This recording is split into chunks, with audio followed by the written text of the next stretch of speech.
Hello. I guess you guys can hear me. I'm still not used to this the StreamYard. I think that I know what's going on. I think that it's setting up. I can't even hear myself in these headphones, so I don't even know if that's working. But what's up, everybody? How you all doing? Thanks for joining me in the live stream today. Wasn't able to get a video edited and out in time, so I thought it would be cool just to kind of hang out with you guys and do a little bit of live streaming. I wonder why the headphones don't work. That's so frustrating.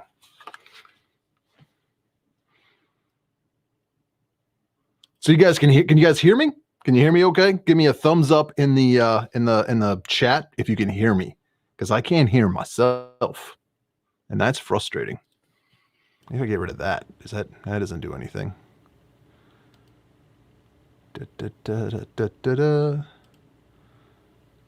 I have no idea. Guess I just won't hear myself. I'm getting thumbs up, so you guys can hear me. So that's good. I'm glad to know that. So today we're just gonna kind of be hanging out. I got a special guest that'll be coming on in a little bit. Just kind of answering some questions, talking to you guys. Yeah, that's about the long and the short of it.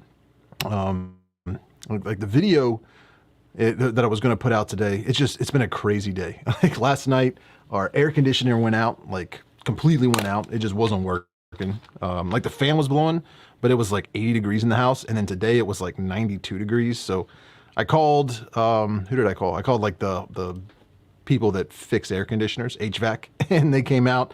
Poor guy was like out in the sun working on that thing for like 3.5 hours.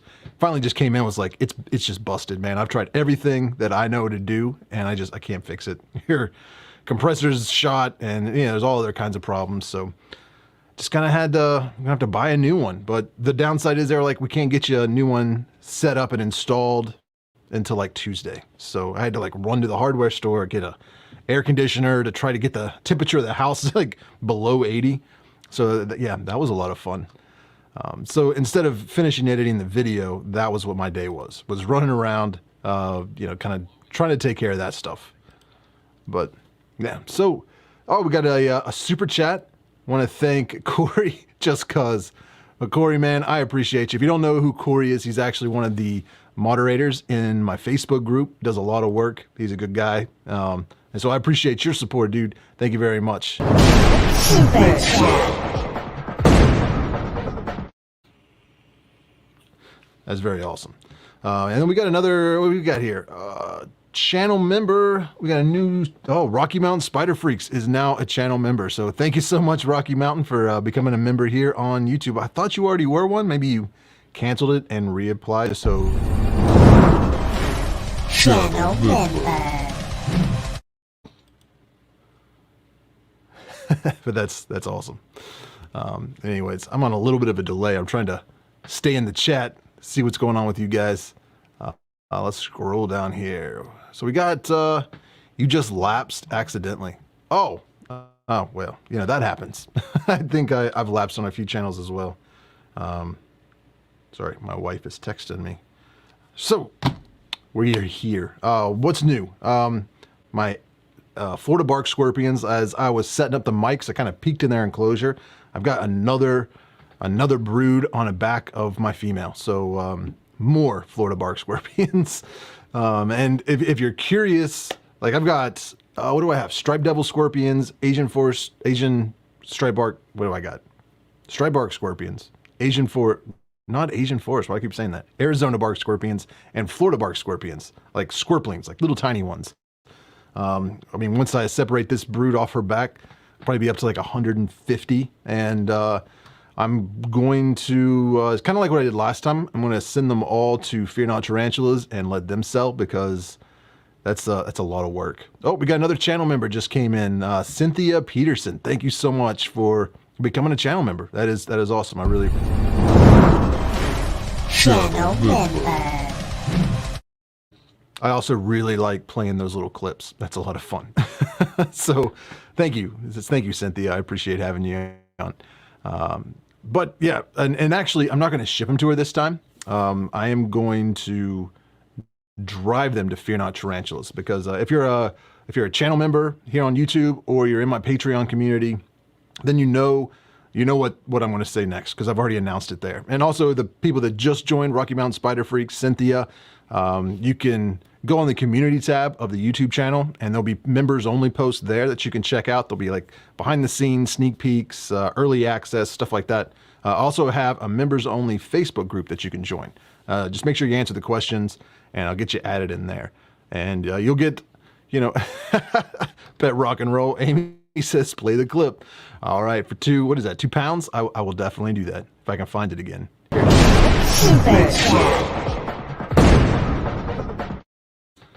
I guess payback is fair. But we're going to have the first ever Tarantula Collective meetup. And if you're not familiar with what a meetup is, it's essentially where I show up at a location and invite everybody that's in that area to come, and we just kind of hang out and talk. And we're going to have it July 3rd at Fear Not Tarantulas in Virginia Beach, Virginia. And if you're in that area, you know, I don't know how far away you'd be willing to drive, but you come down there. I'm not sure the time yet, but it's probably going to be in the afternoon.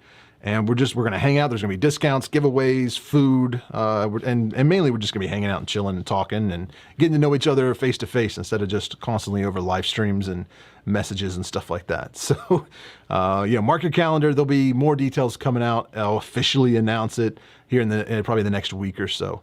But I'm excited. I'm excited to go down there and finally check out that Tarantula brick and mortar store. And my kid is very excited to go to the beach. So I don't even know if he and my wife will be with me at all. They may stay at the beach the entire time.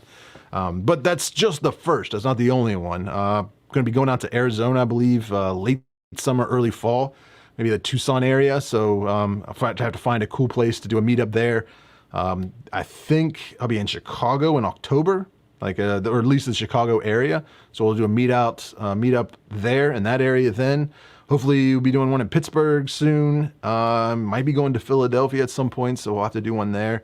And I've been invited out to LA to Wilderness Nate from Micro Wilderness invited me out there, and if I can make it out there, we'll have a meetup there as well. Oh man, we've got all kinds of super chats running in. Who just came in? We got $2.99 from Angela Barnett. It says, and play that, and again, play that clip. Hope you're well, Richard. Hey, I'm hanging in there. So here you go.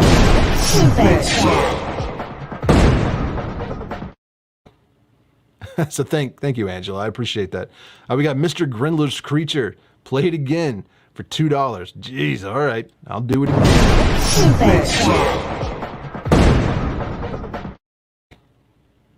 Corey Goodman. And again. I feel like they're getting me back because I'll jump in their live streams and spam donations just so he had to keep playing that.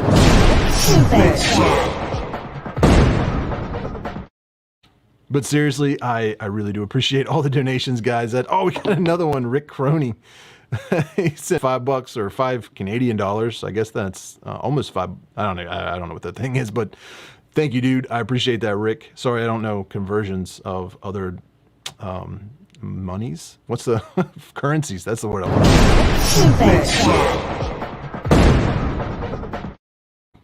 So I appreciate that.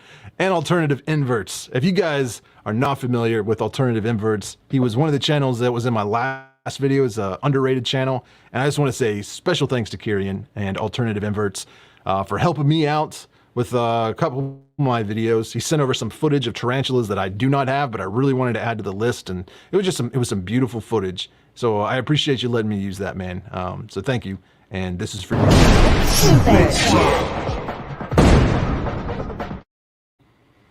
So yeah, there you go. And Arachno Shack. Oh my gosh, guys. I'm gonna have to stop doing this.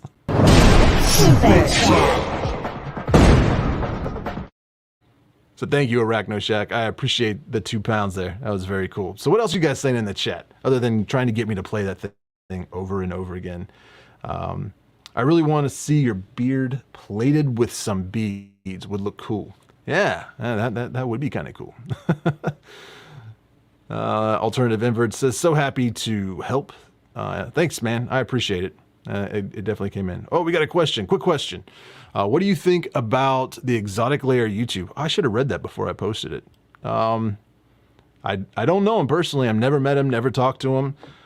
I don't enjoy his channel really, but not probably for the reason most other people don't like his channel. I just handheld cell phone footage sometimes just kind of gives me a headache, makes me like motion sickness or something. So I don't watch it too much just because I'm just like, whoa, it's sensory overload or something.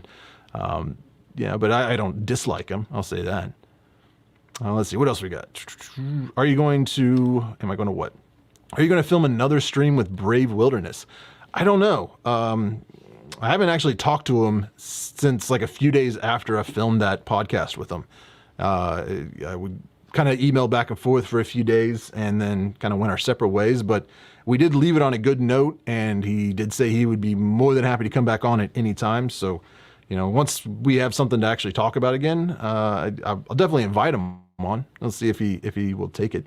So, yeah. And as I said in the beginning of the stream, my central air is broken. So I put the air conditioner upstairs. So like the living room and bedrooms are cool, but down here, I mean, I'm sure the tarantulas and reptiles are loving it, but it's just a little too warm for me. So if I start sweating profusely during this stream, you know, I'm not nervous. It's just really warm down here. Oh, we got Andrew Walton says, because I don't want to be left out. Thanks, Andrew. I appreciate it. I've already done that one. I don't even remember. He said, "Oh, damn typo." What? I thought I saw one more in here. Did I not? No, maybe not. All right. So what content? Oh man, the chat's moving so fast. We got another question here. Rachno Shack says, what content do you have planned for the future? Well, the video that I was editing right up until we went live is top 5 things that I love and hate about tarantulas. So it's kind of like my gripes and like the things I really like about them and the things that annoy me about keeping tarantulas. That video I'm just going to go ahead and put out on Tuesday. So I, you know, kind of can take a day off from editing. And then I don't know if you guys can see it. No, just off camera over here is my set. I created this like desert set for filming videos. Did we get another super chat, or is that just an old one? I don't know. I don't know if you sent another one, Angela, or if that's just, it's not updating on my screen for some reason. But anyways, what was I saying? So we're going to, I'm working on a video, kind of like a nature documentary style, kind of like what I did with the Green Bottle Blue video, but instead of filming a lot of footage of it, just kind of walking around on my tarantula table, I built this set out to try and emulate like a desert landscape and filming. Actually, I can show you some footage if you guys want to see some. It's not like edited or color graded or anything, so it might look a little bland. You got a lot of it was shot in RAW, which means like it looks really flat, and then I got to go in and color grade it, and really kind of helps bring out a lot of contrast and colors. But if you guys want to see some footage, you know, leave a comment or give me a thumbs up or something in the chat so that I know you're interested in seeing the footage, and I'll pull some up and share it with you real quick. But yeah, that's oh, we got one. James says, yeah. And your videos are really helping me with my first tee from Aiko. Is that how you say your name? Aiko? Aiko? Well, thank you very much. I'm glad that it's helpful, and I definitely appreciate your super chat. Thank you for your super chat. So yeah, it looks like a lot of people want to see that. So I will show you. What was that? Somebody said, "What's the humidity for curly hairs?" Oh, I thought that was a joke, but no, they're being serious, I believe. I don't. When it comes to pretty much any tarantula, I don't worry about humidity at all. I kind of take, you know, just think about it like moisture level, I guess. I think that's what Keeper Cards is kind of doing as well. It's like, do they need to be on dry substrate or slightly damp substrate or like moist substrate? I keep mine dry. I don't worry about humidity. I mean, I keep them in a basement, so there's already just the humidity is a little higher than other places, and a lot of that's going to depend on where you live and what the environment is in your house and in that room, and you know, in your state or country or wherever it is that you are. But yeah, I just leave a water dish in there, dry substrate, and they've been thriving for quite a while.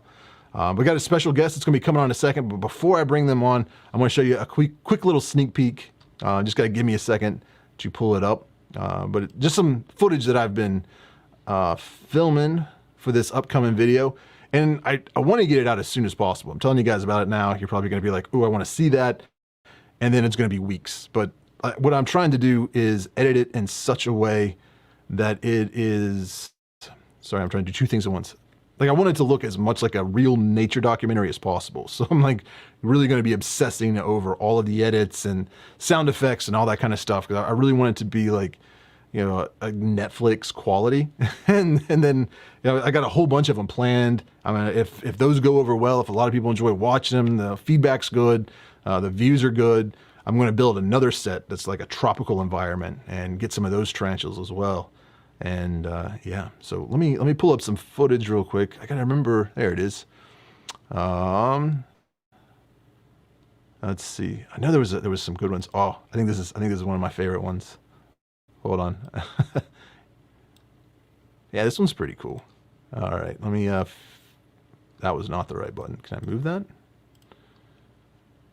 I should not be operating my computer while trying to live stream, because I'm not good. And this poor computer, I have worn it down. But yeah, let's see. James says the GB film was top class. Well, I'm glad you enjoyed it. And what I'm trying to do here is even more higher quality. So let me share my screen. I got to figure out, my camera's like blocking all the buttons. It's I know I'm probably looking really weird. I guess I could just move the window. Share the screen. I want to share that one. All right, so you guys can see it. It's just a little slow motion.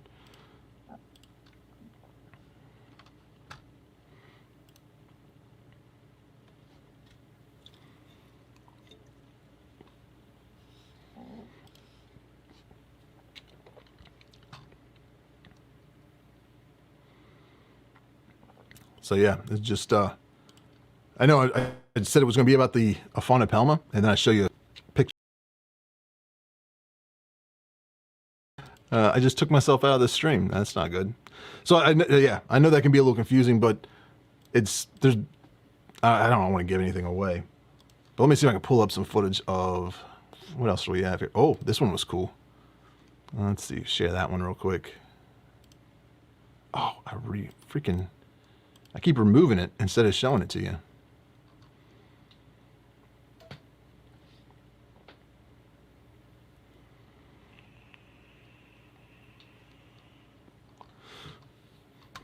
Yeah, I got a little rough. Let's see if I got another clip. So you're seeing all the mistakes. You see how freaking difficult it is to film these guys. Like, look how fast that centipede is. He's just booking it. So I have to like try and film it, but by the time I let it, like, remove the catch cup, focus the camera, and it already is taken off out of frame, and then I got to chase it, and then I get like 2 seconds, and then I got to capture it again before it escapes. But yeah, this is, I don't think I have a picture of the actual. Let's see, scrub through this real quick. You guys are like, oh, this is boring. But some of the shots, like, oh, this one was very pretty. And I still got some more to shoot. Got to get a few of my desert snakes, and yeah, I'm just trying to go all out documentary style here. But yeah, let's see what else we got.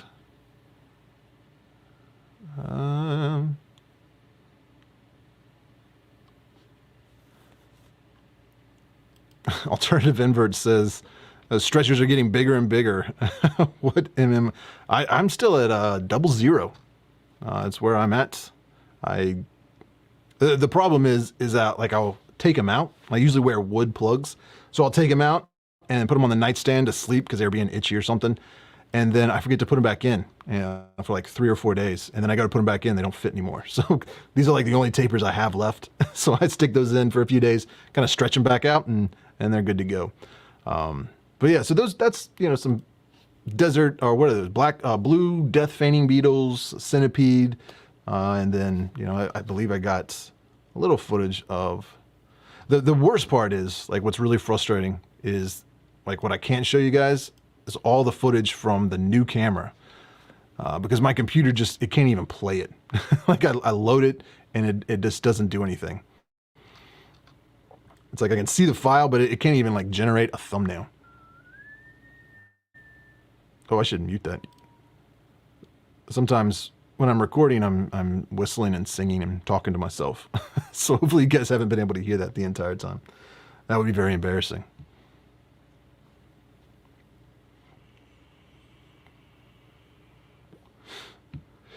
But what do you guys think? I mean, does this look like a desert at all? I don't even know.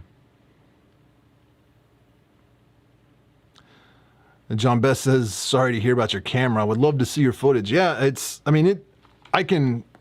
can't play it on my computer using this video player. If I load it up in here and then put it in the video editor, like that has a plugin that allows me to really be able to view it and edit it. It just is really slow, but I ordered a new computer, so it should be here in, when should it be here? June, mid-June, end of June, something like that. So when that happens, I'll actually be able to do it. You should feed a potato bug to a centipede. Oh, wow. that would be pretty cool. But real quick, I am going to put on these headphones so I can actually hear. Not myself, obviously. And I'm going to bring in our guest. I asked her to come and join the stream. So welcome, Amy. Hello, dude. How are you doing? No heads up there. I'm doing well. Thanks for coming on. I just meant to add you to the room, but I'm so rusty. I don't do this enough. Sunday says the desert looks good. It does. That is so awesome. That setup that you've done for filming. I would love to be able to do something like that, but I just would have nowhere to store it. But honestly, it looks amazing. Especially if that desert blonde walking on it. Fuck off. Yeah. It's just it's intensive. Like I'm gonna have to like make a video of me trying to do all this filming because my kid just he gets frustrated with me and just leaves the room because he'll be down here playing video games, and I'm like cussing at myself, like not so much me, whatever's on the table, because I'm trying to like operate one or two cameras and keep this thing safely corralled. And it seems like when I get everything in focus, then they don't want to move it all. They just sit there silently. And then if they finally start moving, then nothing's in focus. And I'm like, running around trying to get cameras and get everything in frame. So it's not easy. To that. Although I'm definitely not at the standard you're at, I still can relate to that. Yeah, it's filming animals is hard. I don't care what anybody says. Very hard. I don't know how you even dared to film a centipede. Oh, dude, man. You're crazy, man. Well, I wrote the script for the video, and in it I mentioned the centipede, and I was like, man, it would be really cool if I had some footage of the centipede. So I was recorded in its enclosure, but it just looked like it was in an enclosure. You know what I mean? It's like that would really kind of break that illusion of being in the desert if it's like everything in the desert and like B-roll of the Sonoran Desert, and then a centipede crawling around in a water dish in an enclosure. And I was like, I got to get it out. I got to get on the table. And yeah, I almost lost him a few times. He like went over the wall, and I was like, no. You can carry on doing that. I'm not going to do it. I'll let you do it and I'll watch. Okay. But I invited you on because I wanted to talk to you about, or I wanted to give you the opportunity to talk about Fatal Fangs 3 and just kind of give everybody an update as to what's going on with that. Wow, we've just released round 4.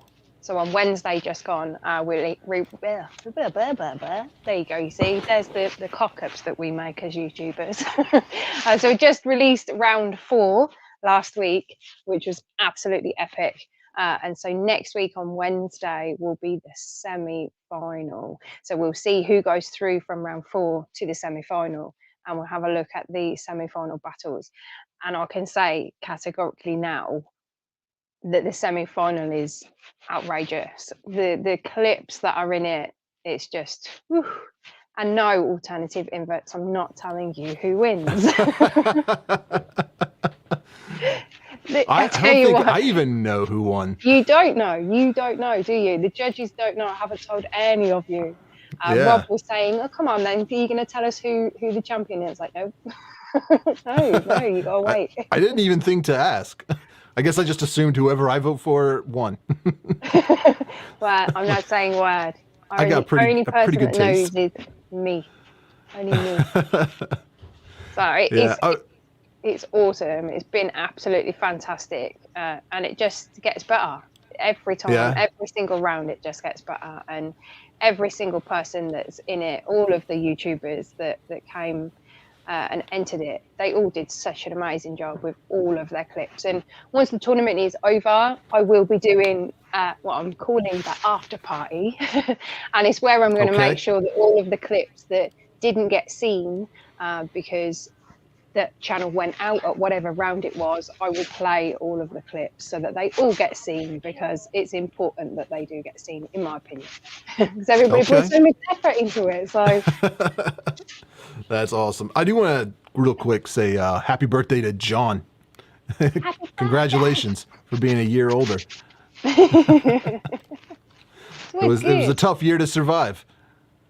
Certainly was. Certainly was. Oh, looks like we got a spoiler in the chat. Hey, cat. She's announcing her Chat didn't victory. even enter. I hope you're going to enter Fatal Fangs 4, though. Come on, girl. It'll be But good. I so can't wait to see, though, because the champion is going to go up against the Dark Den. oh yeah, that's gonna be pretty cool. Awesome. Yeah. Yeah, I mean, all of the entire process of judging was difficult, but like the last 3 rounds, I think, I was just like, I mean, I would watch it and be like, I can't choose.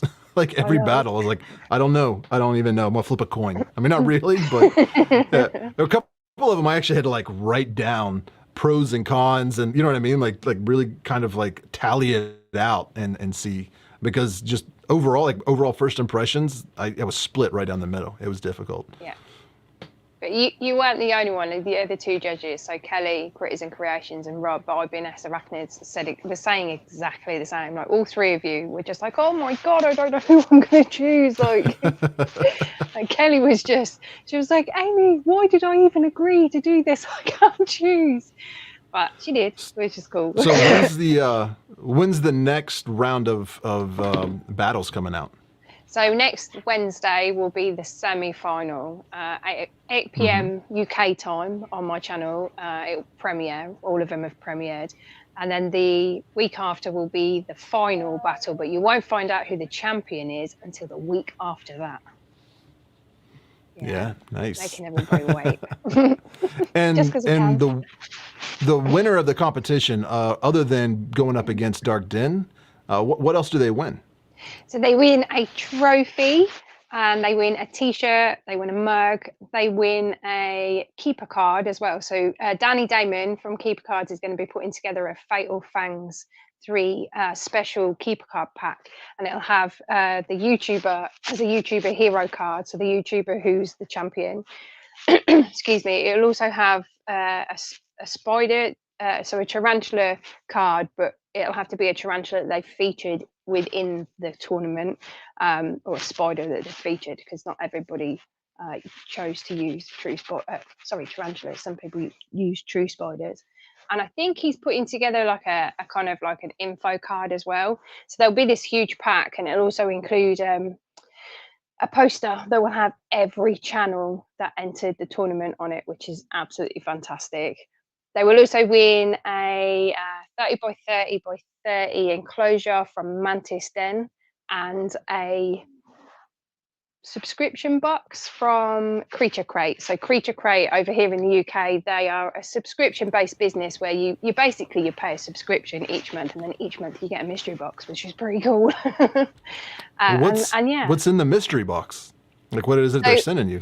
I think they do 2 types. So they do like a regular mystery box. I think they do include some live animals, or inverts, should I say, and also like some setup stuff. So like whether it be like substrate, decorations, it's always something new each time. And they also include like T-shirts, mugs, and all of that stuff. Or they do a bio box as well. So it's actually pretty cool. So anybody here that's watching that's in the UK, go and check out Creature Crate and Mantis Den and Keeper Cards. All 3 of them are fantastic. That does sound pretty cool.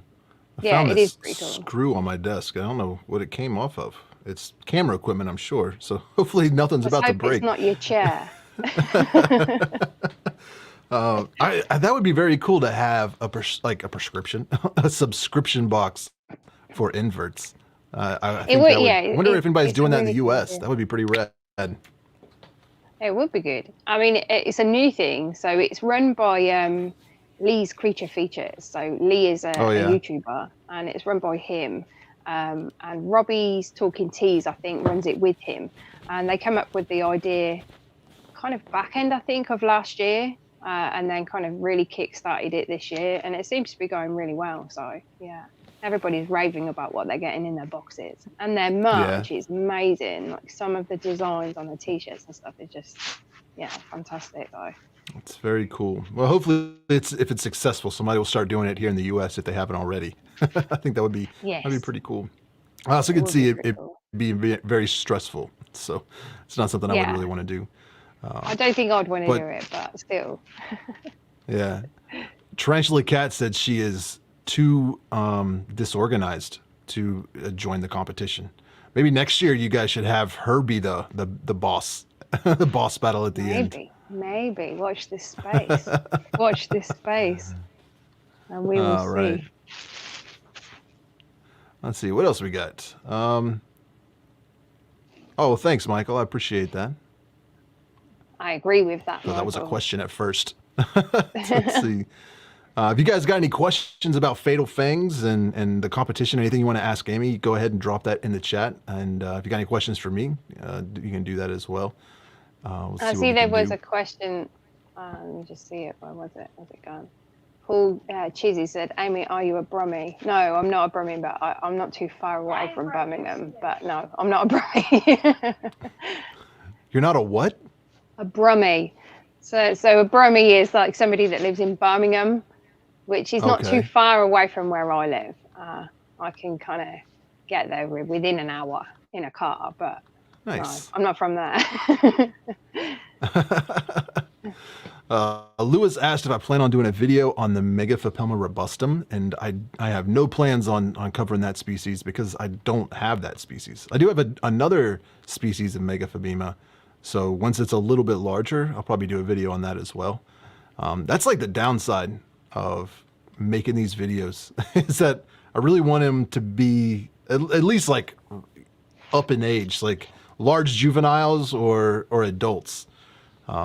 So sometimes I'll get a spider and it will take a couple of years, filming it as a sling and as a juvenile, and then once I have some adult footage, then I can put it all together.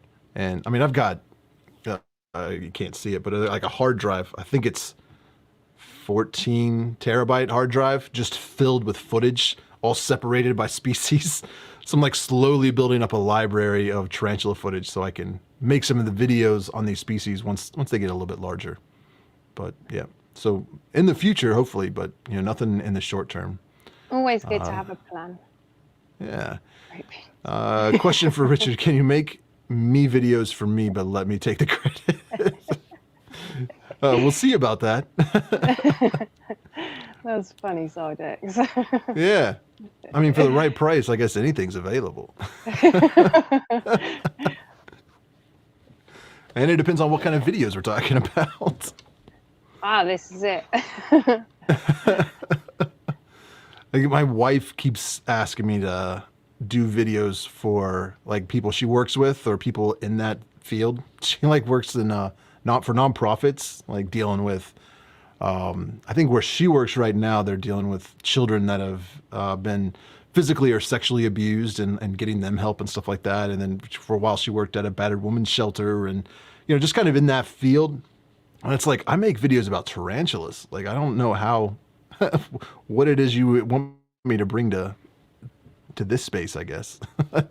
Well, I I don't really think know kids are what I really can do. intrigued by tarantulas and inverts. Yeah, but Especially they're kids talking that more don't have a like fear. they want me to shoot commercials essentially for their business, like to, get the word out about their services and stuff. I'm like, that's completely different from what I Yeah, do. yeah, yeah. But I'll try, I guess. I'm sure you could do it. You've got the skill. You've got the skill. So we got another question. Is there a way we can give you a tarantula to keep so you can make videos of? Not right now. I'm booked.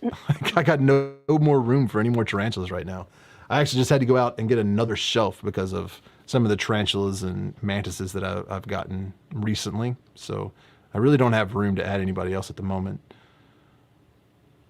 But yeah. So what do you got going on your channel, Amy, other than Fatal Fangs? What's new? What's coming out? I just released a video today, so I just premiered a video this evening announcing an egg sack that I've got. So for my channel, so obviously I'm a bit of a vlogger, a little bit different to kind of what you do, and I just, you know, share my journey with my animals. And yeah, so we've done this kind of a whole pairing of the Brachypelma harmori. I did a video on it, and then I live streamed the pairing, the second pairing, and the third pairing that I did. And now I've got an egg sac from her. So she's in here. Oh God, which is all covered up. She's in there with her egg sac. So on Monday, it will be 2 weeks that she's had that egg sac. So fingers crossed, it all goes to plan. So yeah, and the male actually has died now, bless him. He was, I sent him over to Mr. Grindler's Creatures, who also used him, paired him with his female harmori. So hopefully, fingers crossed, that Jaden gets an egg sac too, because that would be amazing. Yeah, I do like the harmori. I know they're not everybody's cup of tea, but I've got all the Brachypelma. I love Brachypelma. So how long after you paired them did she produce an egg sac? So I first paired her on I'm sure it was the 21st of October last year. So roughly what, 7 months?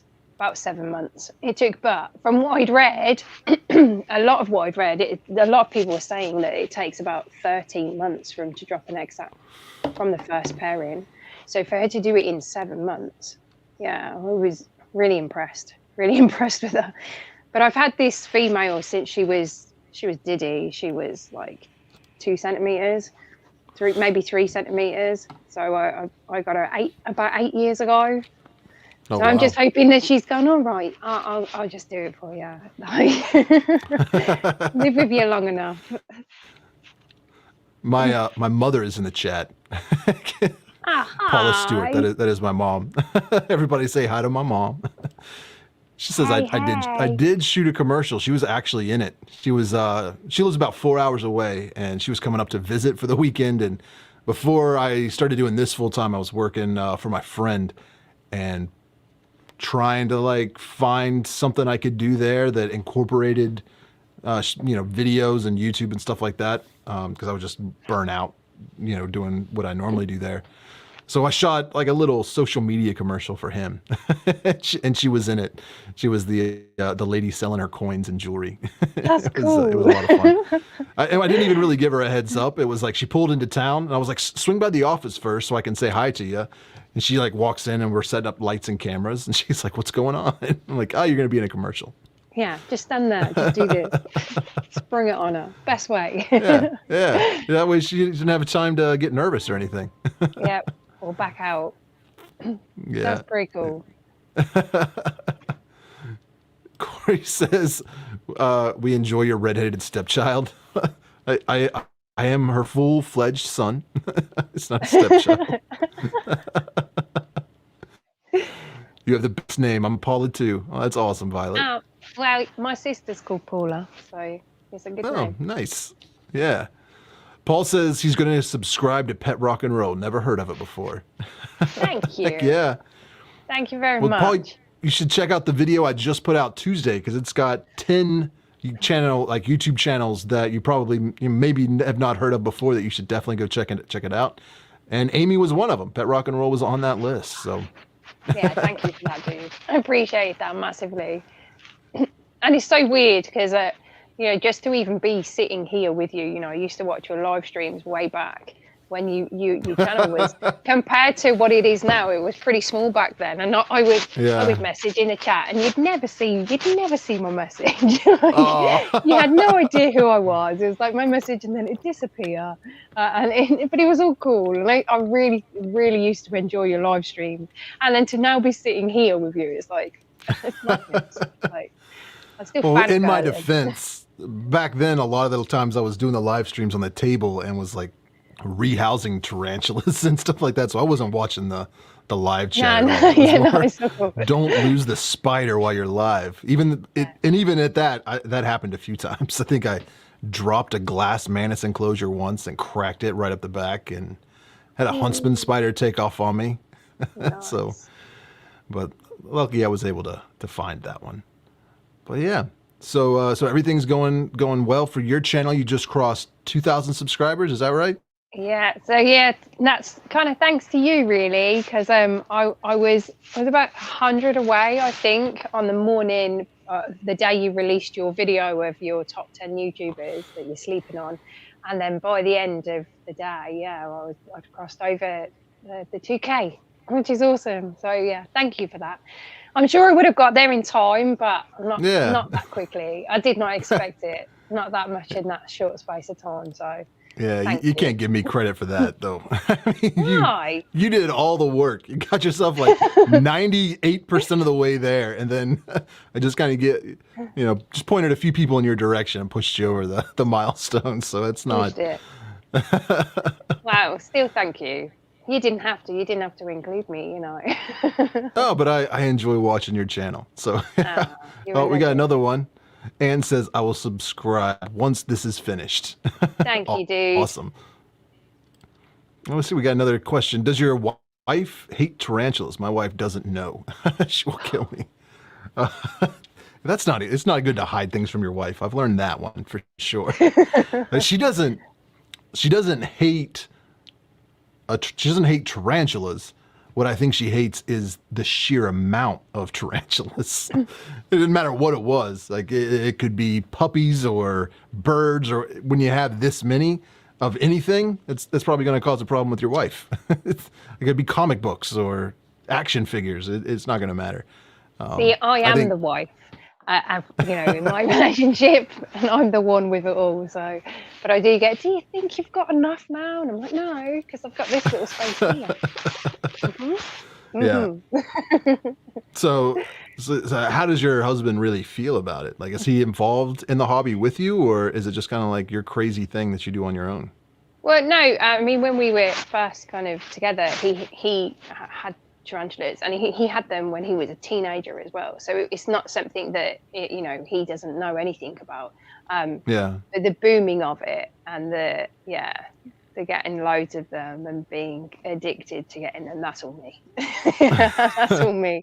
That's all me. And he'll help. He'll help, but he mainly helps with my snakes because the two snakes, I've got two that we've had like 18 years, and he knows them really well, and he'll say, well, I'll go and feed them ones, you feed them ones. So he helps me where that's concerned. But with the tarantulas, I kind of do it all on my own. Yeah, I mean, he'll help when I ask him to. He's not frightened or anything like that, and he does love them. He will look at them, and certain ones he'll be like, that's amazing. Like, he loves my Balfouri communals.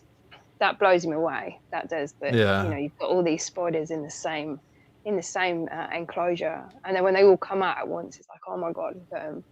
So I think he would really run away with a communal. If we could do it, if we had the space and everything like that, it'd be great. I'm not a bad influence, Angela. I see your comment. I am a bit of a bad influence. I was with Angela. I was going to actually show you I got my M. Balfouri communal right up here, and pretty much the entire day while I've been editing videos, they just molted. So there was like two of them just kind of out in the open, just bright blues and what would you say that color is? Is it white or a cream? I don't even know what the other color it's like a fawny kind of color, isn't it? It's beige. I don't know. It ranges, to be honest. I've seen some where it's almost a brown. It's kind of hard to see that it actually is a Balfouri, because it looks more like a H. pulchripes than it does a Balfouri, which is weird. Well, this one was definitely beige. more on the white side of beige, but yeah, I mean, it looked beautiful, and I was too busy to take any photos of it, but I was like, well, we're doing the live stream. I'll show everybody real quick. but of course they have They've all gone gone in. into hiding now. So Yeah, like, mine's yep, down nope. here. This one. So I've got this communal here, and then I've got a slim Yeah. communal over the other side. But no, they're not out. They're not out. They don't bother. Yeah.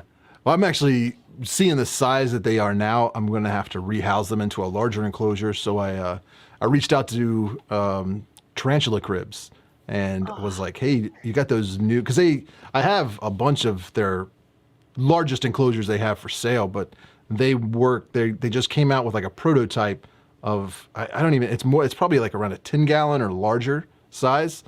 It's just not available for sale yet. So I was like, hey, you got those available for sale? Because I'd really like to pick one up. It's like, no, but I think I can send you one. So hopefully in the near future, I'm going to get one of those large enclosures and we'll be able to rehouse my communal into that enclosure. And I actually have another Imbalfori, and she is like all on her own in an enclosure. So since I'm getting, moving I'm going to move everybody into one and see how that goes. what? Put your solo in there. Yeah. I had heard if it's a female and you're moving her in with a communal and they're both going into a new enclosure, that you shouldn't have any problems. Wow. What do you think of that? Have you had any experience? Personally, I wouldn't do it. Only because from experience within the Balfour Communal Club, so the Facebook group that I run, when people have said that they've put a solo in with their communal, even if they have rehoused them all onto a neutral ground, yeah, it's not really worked out very well. I know there was one guy that did it and got up the next day, and literally they were all dead except for one. Holy So crap. I don't know. Yes, me personally, I wouldn't do it. I've got two solo juvies, and I've got a solo female that I bred with last year, and I just wouldn't do it. But there's nothing to say that it Okay. won't work. It's just there's a Yeah. bigger risk. There's a bigger risk. Yeah. Yeah. That I had not heard. But I haven't researched it probably in 6 months. It was like when I set up this enclosure, she was too big. Like they were still pretty young. I was like, yeah, there's no way they would get. But now they're about the same size, so I was like, hey, it might work. But I'm glad I ran that by you first, because that would have been a tragedy. But I mean, in some ways, what you're saying though, it would seem like logical that it would work, because when I bred my female, I left the slings in with her until they were about two centimeters. They were pretty big by the time I took them out from her, and she happily lived with them. I mean, she molted in the burrow with them there, and they would come out, they would feed with her, and then they'd all go back inside the burrow. And I actually felt pretty guilty taking them away from her, because I was like, well, maybe I could have just left them and that could have been a communal, but I've got bigger plans, so that's why I did take them away. But and then I merged 5 more slings from Ian Tarantula. He'd just bred his, and they were kind of similar size, so I brought 5 off of him and merged them with my slings. So I've got mixed sack communal, which is pretty cool. So there's 15 altogether in there. But yeah, it's a bit of dodgy ground to add in a solo. There's all this kind of, they've been raised on their own and they're not used to being with others, and it's whether they can tolerate them. I do have to say that I know that my solos are a lot more defensive than my communal guys. I do find that, like, I'll get threat poses off of my solos, whereas my communal guys, they're just chill. Yeah. I don't know whether it's because they're amongst others and they don't feel as threatened, maybe because they're with others, and I don't know. I think this is why I had set read up that group to find this out. Yeah. I think I had read that off Arachnoboards, so I'll have to dive into your group. I know I'm a member, but I need to, get in there and read some posts and get a little more up-to-date experience. The Invoke Kingdom UK, yeah, I know he has done that. I know he has added singles in, and it's been successful with him. So I'm not saying that it's never successful. I'm just, for me, there's a higher risk, and it's just whether you want to take that risk. But he did it, so. And Mr. Grindler's Creatures, I actually have a couple of cinematic feeding videos I don't do feeding videos too often because for whatever reason, like I keep hearing all these other channels saying they do feeding videos because they get a whole lot of views. Every time I do a feeding video, it never, what's the word? Performs. It's like, I'll have, most of my videos after a couple of weeks have like 20, 30,000 views, and those feeding videos after like 6 months are still sitting at like 11, 12,000 views. It's like, why does nobody like watching them? Yeah, but I think it's, I don't know, extreme fitting video, and then the other one is slow motion fitting video. And Yeah, I remember your nobody really one. seems to really dig it. And maybe it's not that people don't enjoy watching it. It's for whatever reason the YouTube algorithm just is like, yeah, we're not going to promote that. We're not going to suggest it to Maybe. people. But thank you, Aquara Max, for the super chat. I definitely appreciate it. Super chat. And if you guys aren't familiar with Aquarimax Pets, Russ puts out some great content on isopods and other inverts, and it's a lot of bioactive stuff. It's very interesting. So definitely, while you're subscribing to channels, make sure you head over to Aquarimax Pets and subscribe to his, because I really enjoy it. And I think he goes live like every Tuesday. I always try to jump in there for a little bit and say hey. But thanks for the support, buddy. I appreciate that. I'm I being do have. instructed to tell you something. Jaden Okay, said to tell you that he meant do a Balfouri feeding video. Oh, I see. Your communal. Gotcha. Oh, I see it. There it is. Yeah. How many I have you will got have to in do your that. communal? Three. I only have three. I bought a communal of 4, and then one of them died during a molt. So I don't know what happened there. They just he laid it on his back and then just like never molted and just died. It was very weird. I didn't see anybody messing with them, but yeah, that's all I can think. It was a little heartbreaking. That's why I was like considering throwing in the solo and with a communal, get it back up to 4. We got another super chat from Carol Ward, says cool kids. Thank you. Super chat. Appreciate You know the what you support. should do, Richard? You What should I should do? actually buy, like, say 3 or 5 more Balfouri, and then add them Wait. like that. Get a Say bigger that one more communal. time. You should buy like 3 or 5 more Balfouri and add them to your 3 that you've got. Gotcha. Get it. Yeah. That's what Except you should do.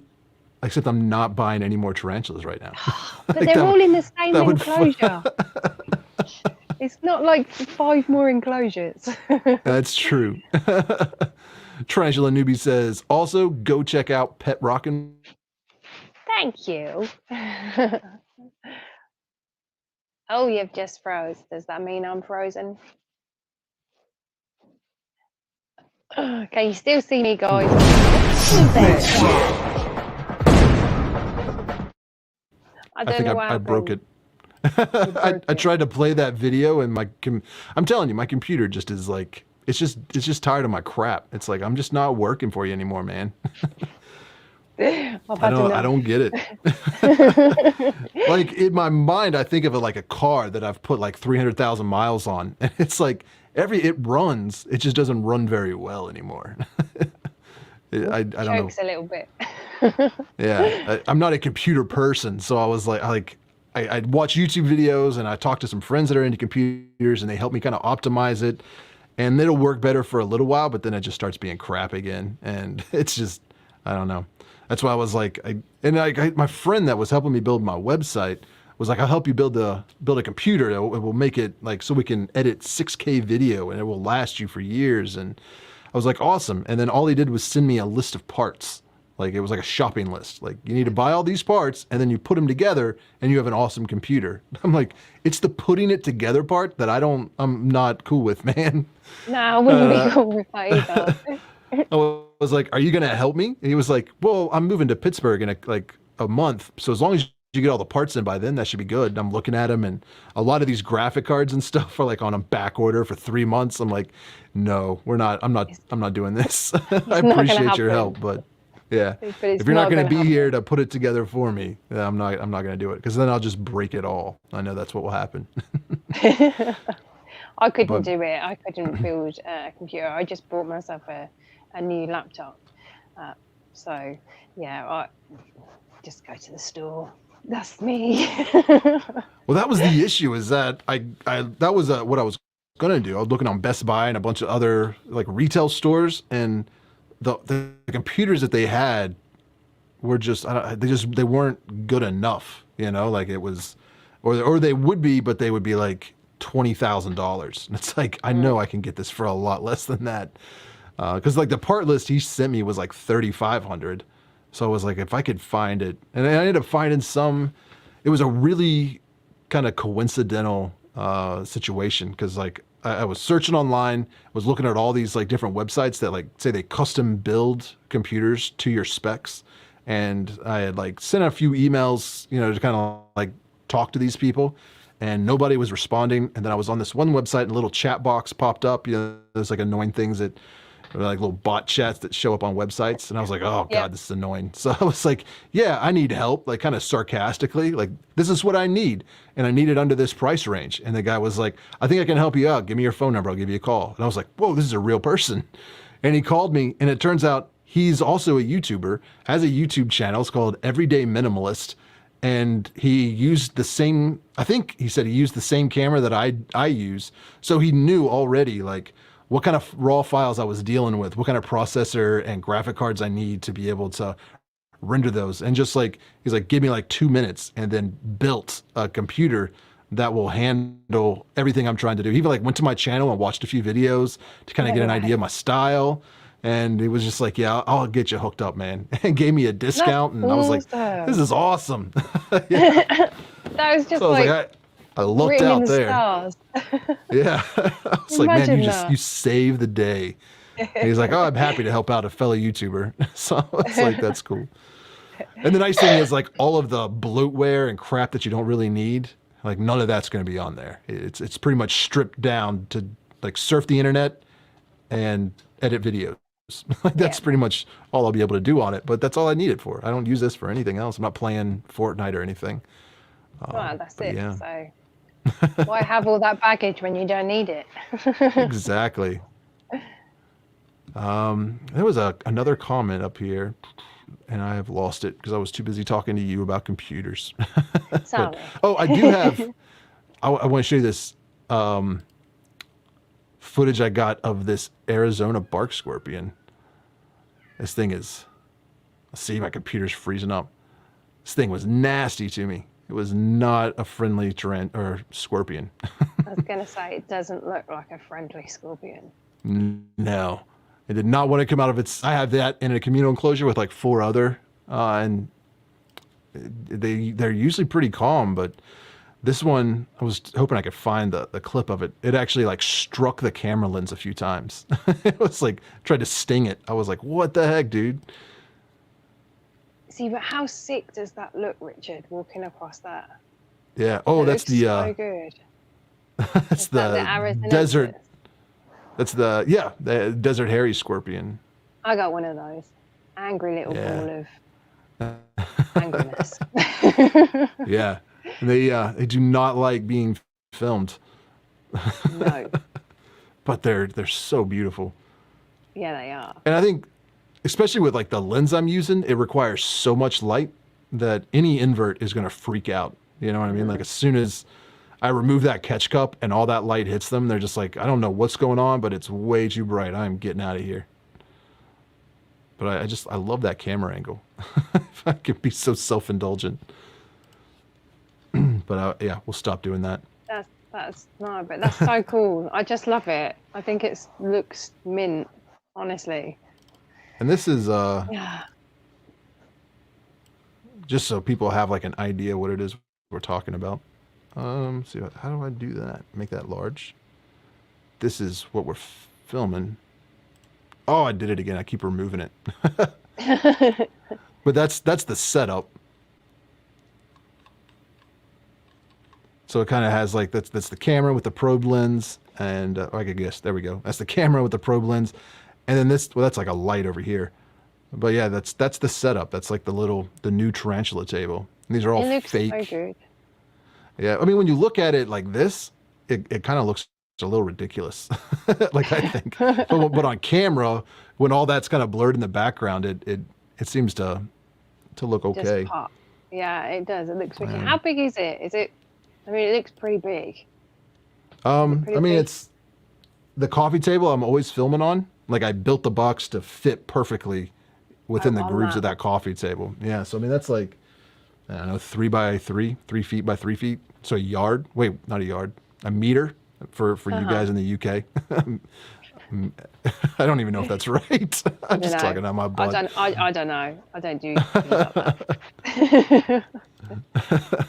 that. Andrew Lawton says, what would you recommend for a beginner as far as scorpions are concerned? You want to take that one first? I don't know how much. My first scorpion was the Hadrurus arizonensis, so the desert hairy, which supposedly is not a beginner scorpion. Just because of how, I know we don't like saying aggressive. We would prefer to say defensive, but no, they're aggressive, in my opinion. But I've never had a problem with it, just as long as you respect it and you've researched and you know how you're going to be looking after it. For me personally, I would say go with any, as long as you have researched it. Because I'm very much like that where tarantulas are concerned, when people say, what's the beginner? And you can reel off, your curly hairs and, your brachypelma and all of that. But, my second tarantula was a Hysterocrates gigas, which people wouldn't necessarily have as a second tarantula, but I'd researched it and thought, yeah, this is cool. So, yeah, as long as you research it, you've, you think, and you actually think to yourself that you could handle that scorpion, then go for it. Now, when you say handle, do you mean like no, not handle, or okay? As in like handle, as in you feel confident that you would be able to give it the care that it needs. Yeah. Sorry, that was a bit bad of me actually. I was like, yeah, don't try and handle a desert hairy scorpion. Don't recommend that. Yeah. This is let's see if I can make that bigger. This is the scorpion she's talking about, the desert hairy scorpion. I got a couple of. I mean, this is an unedited photo, but I mean they get pretty big for a U.S. scorpion. But the nice thing is, it's something that I learned actually in the podcast I did with Coyote Peterson, is that the venom on these guys is very weak. So it's, mine spends most of its time in its burrow, or hiding under a log or something. I've never actually seen it move as much as I did when I put it on the table. Like that was the most action I ever saw. And really the first time it ever really showed any kind of aggressive or defensive tendencies or behaviors. I think they make a good, I wouldn't even say a good beginner scorpion, because mine just hides so much, but you kind of have that with any scorpion, I guess. They're pretty reclusive. Unless they come out mine at night. hides a lot, but comes out in the dead of night. So, and I can come down and hear because everything comes out and you hear all these noises, these tappings and stuff. And yeah, the scorpion's always clawing to try and get out. But in the daytime, but they are fantastic eaters. The way that they eat, mine's never refused food. It's just really awesome. Yeah, I love feeding it. I love feeding it. Yeah, I mean, you can tell by that picture. Mine has not turned down many meals either. No. It's either that or it's pregnant. I think it's just fat though. I have another. I think, is it this one? Let me. I want to show you the same scorpion again. This is the. What is it? The stripe-tailed devil scorpion or something like that. Let's see if I can find some footage of it. I don't know a huge amount about all different scorpions. It's a little bit bigger than a bark scorpion. That guy right there, coming after the camera. Well, I love it. He really wanted a piece of that lens. I love how ballsy they are. They just don't care, do they? Yeah. But he's really easy to take care of, really inexpensive, very common in the U.S. And it's a cool scorpion, but the same situation. Its venom is pretty low, at least not nearly as bad as the Arizona bark. Mm-hmm. But but it spins like it's the entire time under its cork bark or rock. It's like right above my head. That's why I keep looking up there. So it's kind of hard, a beginner scorpion, because they're all so reclusive. That and like the Asian forest scorpion, the emperor scorpion, they're all really easy to take care of, and not really that aggressive. I did have an Asian forest, but it was an adult when it came to me, and it didn't live very long at all. I was pretty gutted, to be honest. I think I only had it about a month. And it was eating. It was really cool, like the difference between that one and the desert hairy, because they are so different, aren't they? In everything they do, even to the way that they feed. It was like, oh, thanks. Whereas the desert hairy is not like that in any way, shape, or form. But yeah, I was pretty gutted that it died, but it happens, doesn't it? Well, thank you, Ricardo. I appreciate you following the channel. That is awesome. Thank you. Let's see. Do you have any videos on how you made your tarantula table or any tips?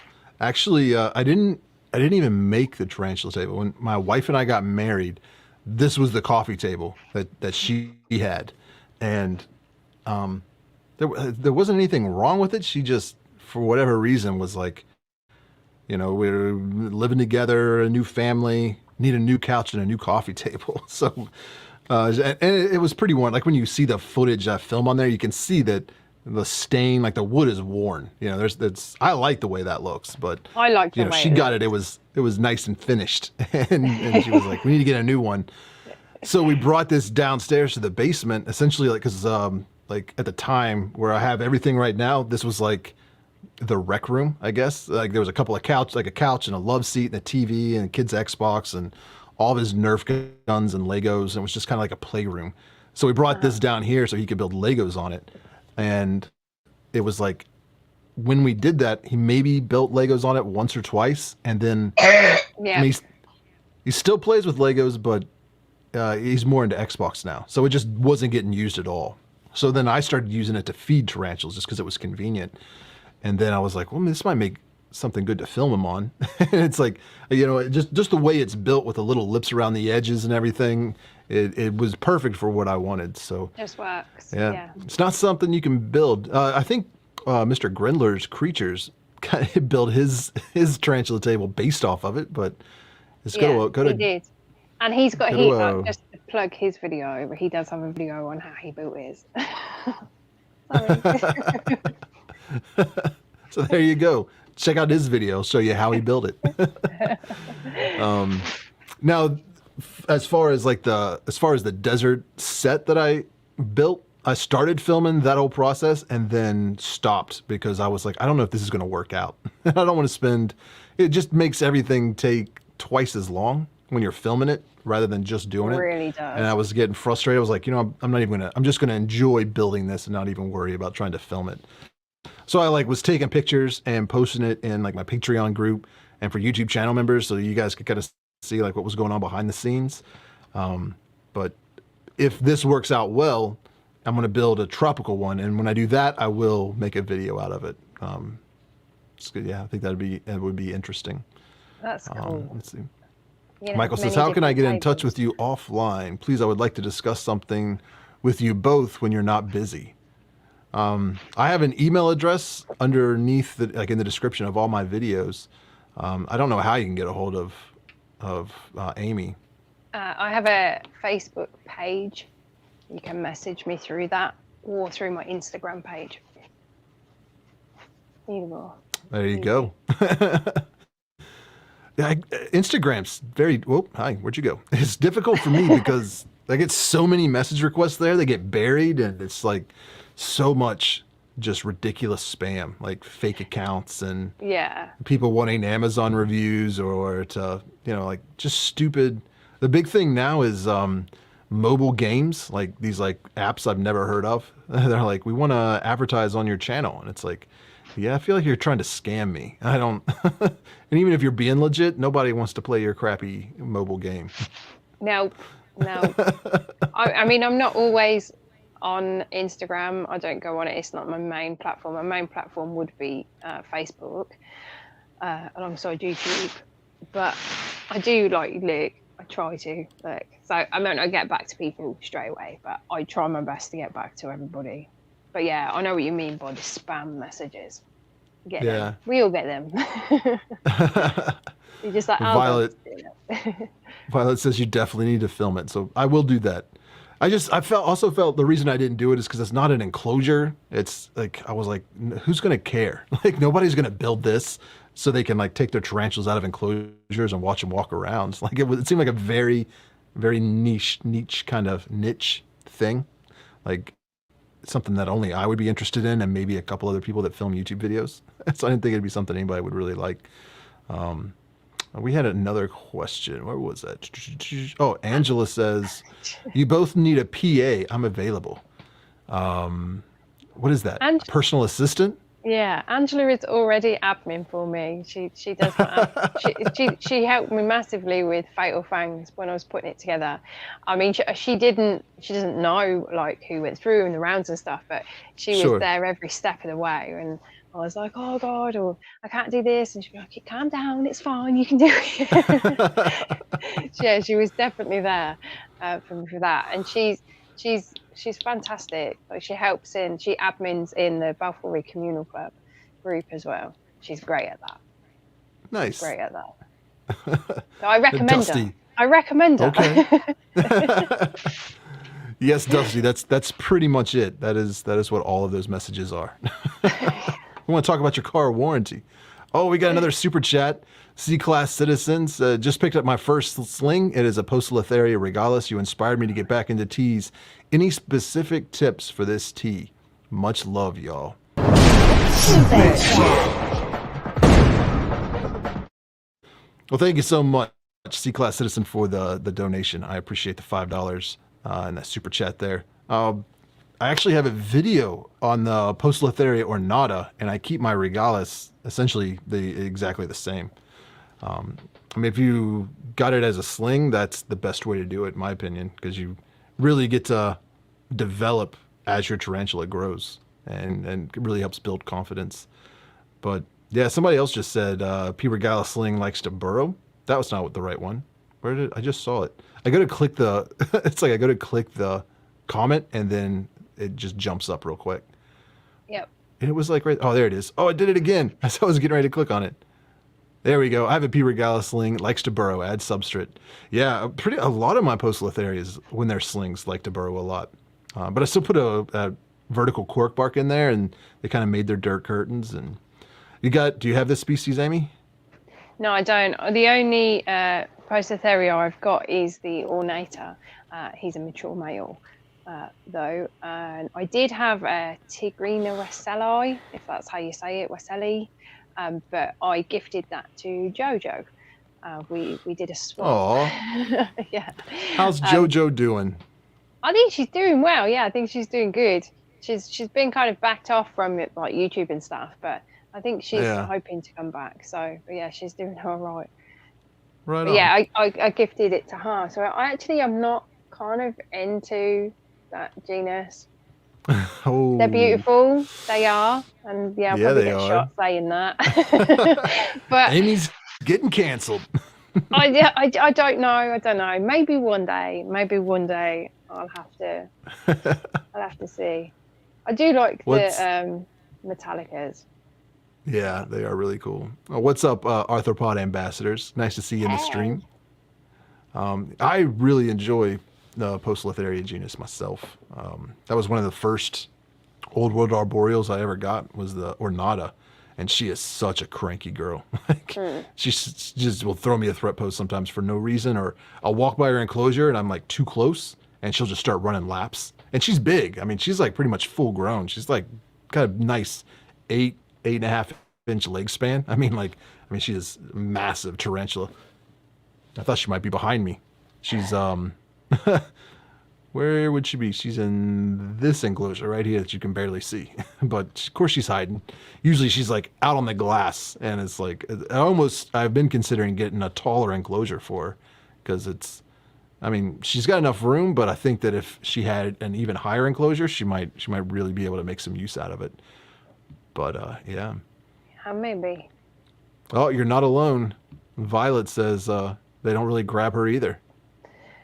Yeah, it's nothing against them. Like, it's not that I don't think that they're beautiful, and I don't think that they're, you know, a great tarantula.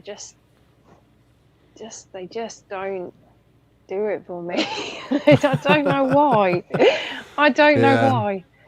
I love their patterns and their colors and their attitude, but they're very reclusive. Like they'll, most of the Yeah. time they're in hiding. So it's kind of like you have an arboreal enclosure that's just pet dirt. It's like having a fossorial, but it's arboreal. What can you do? I just saw I did that it. Kieran Alternative Inverts has gone. So if you, bye. Bye, Kyrian. Sorry. You're a bit late saying bye there.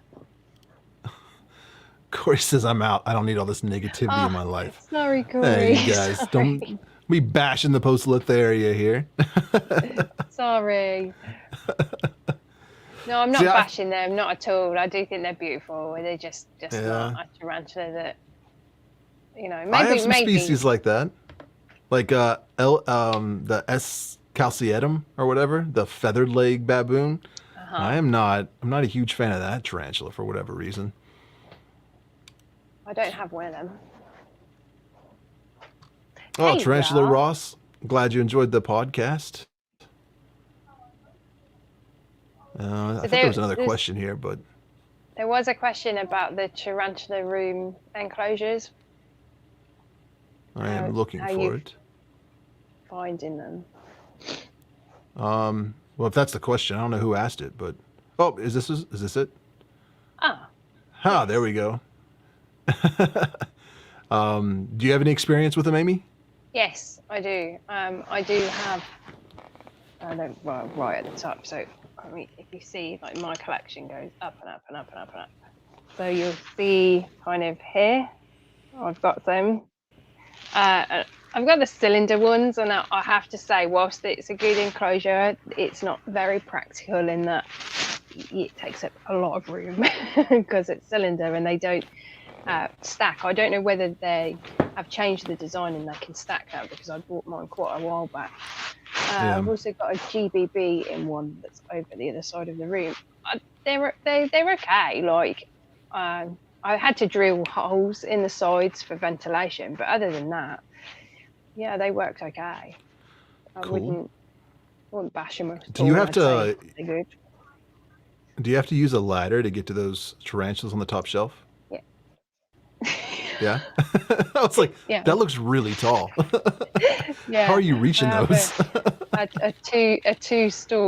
a two-step little ladder. Yeah. Nice. Yeah. I've got That's a little fun. stool behind me for my like, where is it? Nope, other side. Right here is my ball python's enclosure. So when I stand next to it, you can kind of see. Maybe. Nope. I gotta stand over here. That's it. So it's like Oh, yeah. it's as tall as I am, and I can't take that lid off and feed it without getting on a stool and getting down in there. So I feel your pain. Yeah, I mean, I could go I- higher. There's still room to put them up higher, but I kind of fear that I Yeah. might, forget that they're right on the top shelf. Yeah. Yeah. And then if you can't see them, it's hard to enjoy them. That's why I don't like stacking things too high. No, But I with like this to see enclosure, them. at least, it's like it always hangs out in its burrow. So it's like almost right at eye level. Like I can always just kind of stick my head and watch it move around. Hey. I've been using the tarantula room enclosures for a while now. I was a little hesitant, I guess, because the plastic did feel kind of flimsy, and I had at least one of them, the lid didn't seem to lock into place very well. Like you could turn it and you could feel the magnets lock in, but it still was kind of easy to pop it off. And in my moment of brilliance, it's like, oh, this doesn't seem to be the most secure lid. So what I'll do is I'll put an HMAC in it. That makes sense, right? And it was, I don't know what I was thinking, but it was like, that was the open enclosure and it needed a new house. So I was like, well, we'll do it. But it's been in there now since I made that video. So it's been a couple of months, I think. Time's all skewed up, but Yeah, I've had no issues. Like everybody's doing well in there. They're thriving.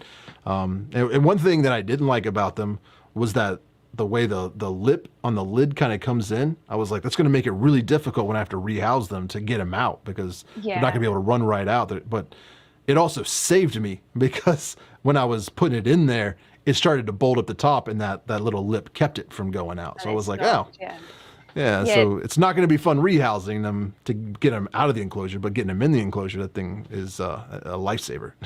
Yeah, that little lip is a bit of a nightmare when you actually want to completely empty the enclosure and the substrate gets stuck.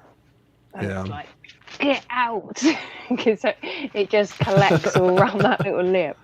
I did as well with one of mine. I did have to put some silicone around the bottom of one of them.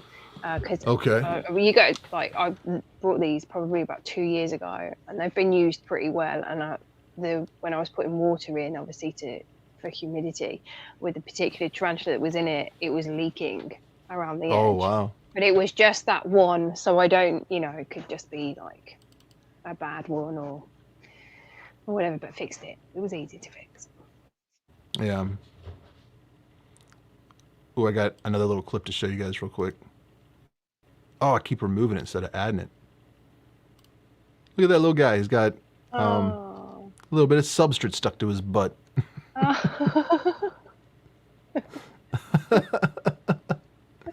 Oh, that's fun.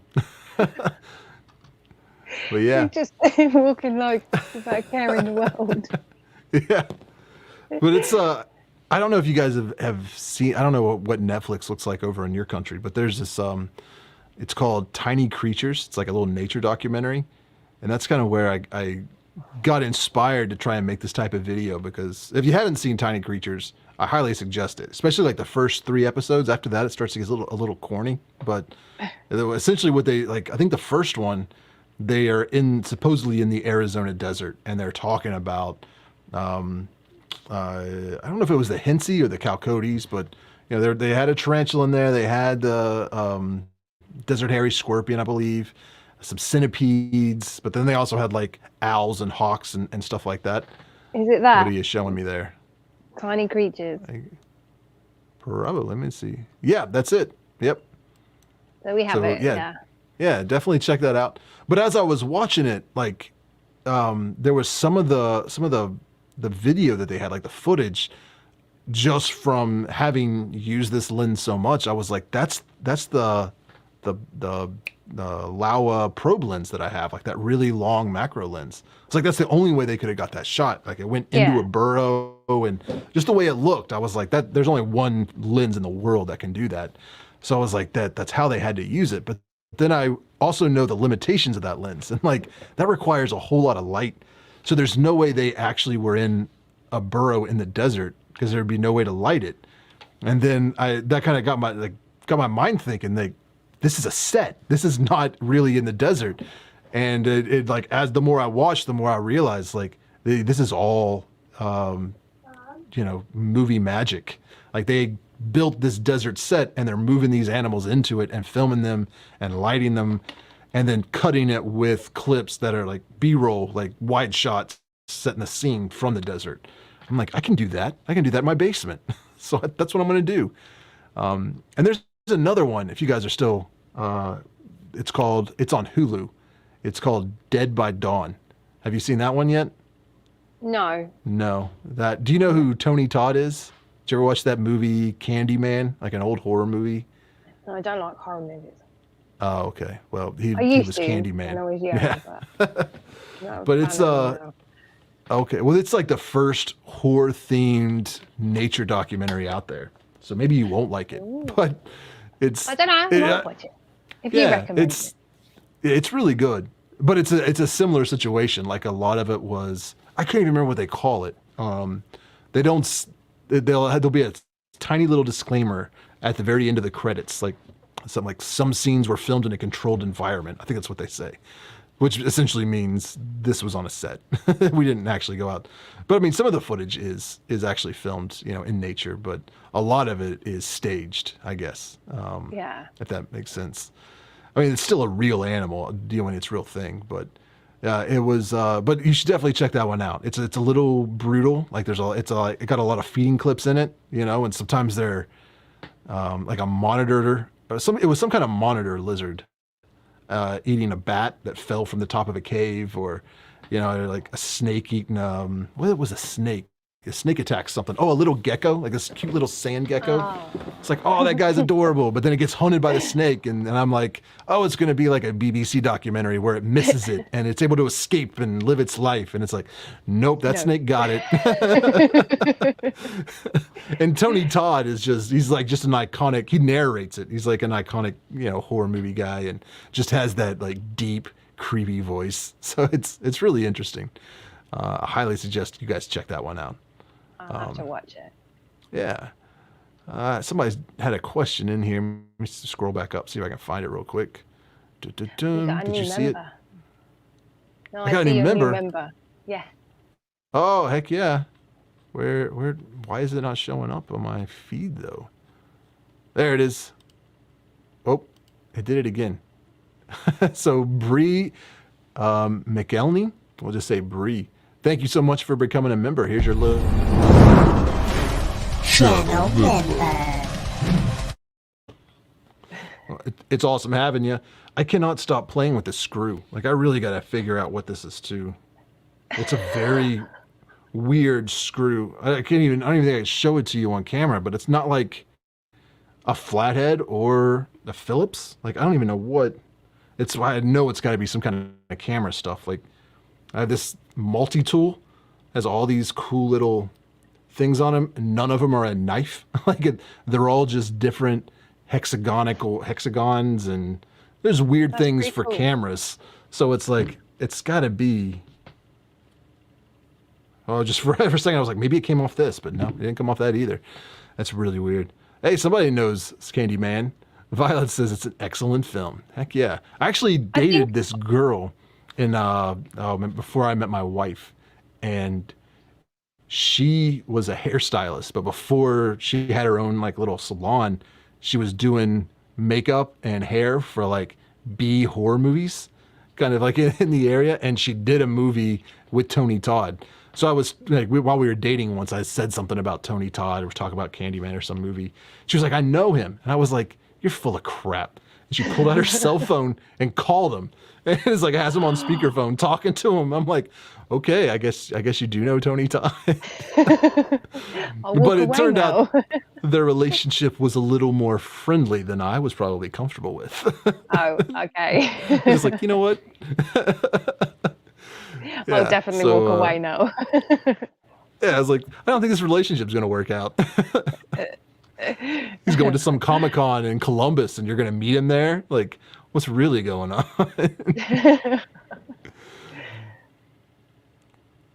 Somebody's making fun of me. Monkey says, hexagonical? You mean hexagonal? Yes, that's exactly what I meant. Yeah, but hexagonical sounds better. Allow it. Yeah. I like to make up words. Have you just met me? Have you not seen my videos? Make up words all the time. She said, Violet says, if there's a screw left over, you're doing it right. Apparently. That's true. I don't know what it's left over from. Like, it's on my desk, so it had to have fallen off something. I didn't just set it on my desk. Krista says, hello, that's not what she said. I don't know what hello is. She said, yes, I caught a live stream. Oh, here we go. Hi, Krista. Richard and Amy, are there any species not readily available in the hobby that you would love to keep someday? All right, how about you take that one? Yeah, I would love to have the Monocentropus lambertoni again. I would love to keep that species again, but they are just so rare that you just, yeah. I was so lucky to have got the one that I did. I got it from the Invert Kingdom UK, and she was beautiful.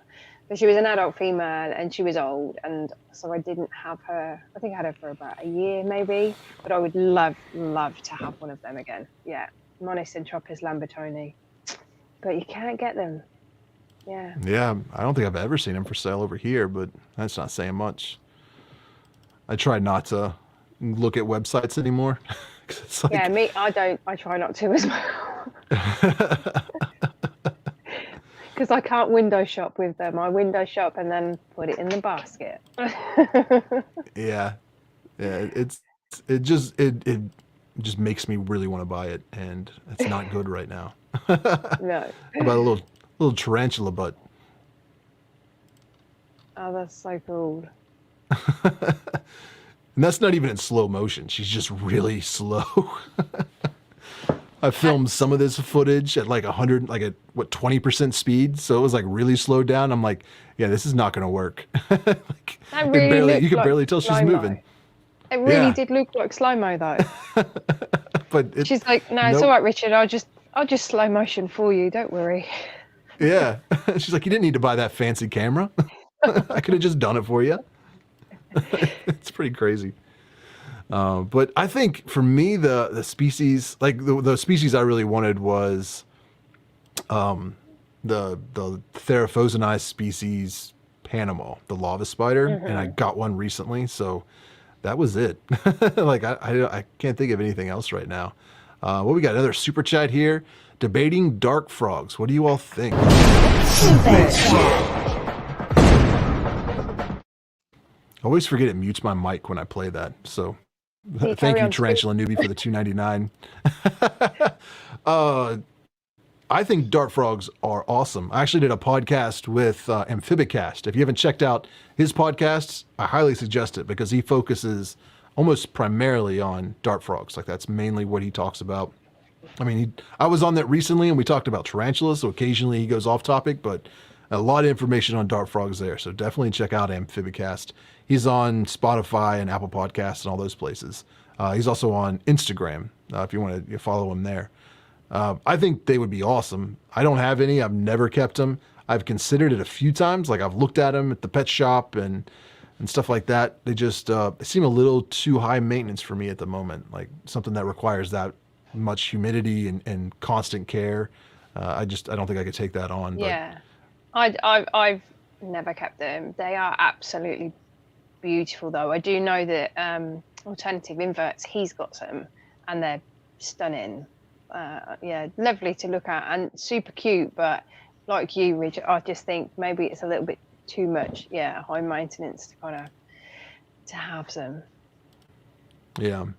Paul says, is that a blonde? Yes, that is. That's the Arizona or the desert blonde tarantula, Ophanopelma chalcodes. I just see that the creator of Fatal Fangs has just joined the chat. Has he? Man Sam. All right. Yeah. Hey, oh, what's Bug up, Bug Realms? Monkey Vision says, what's your favorite tarantula species and why?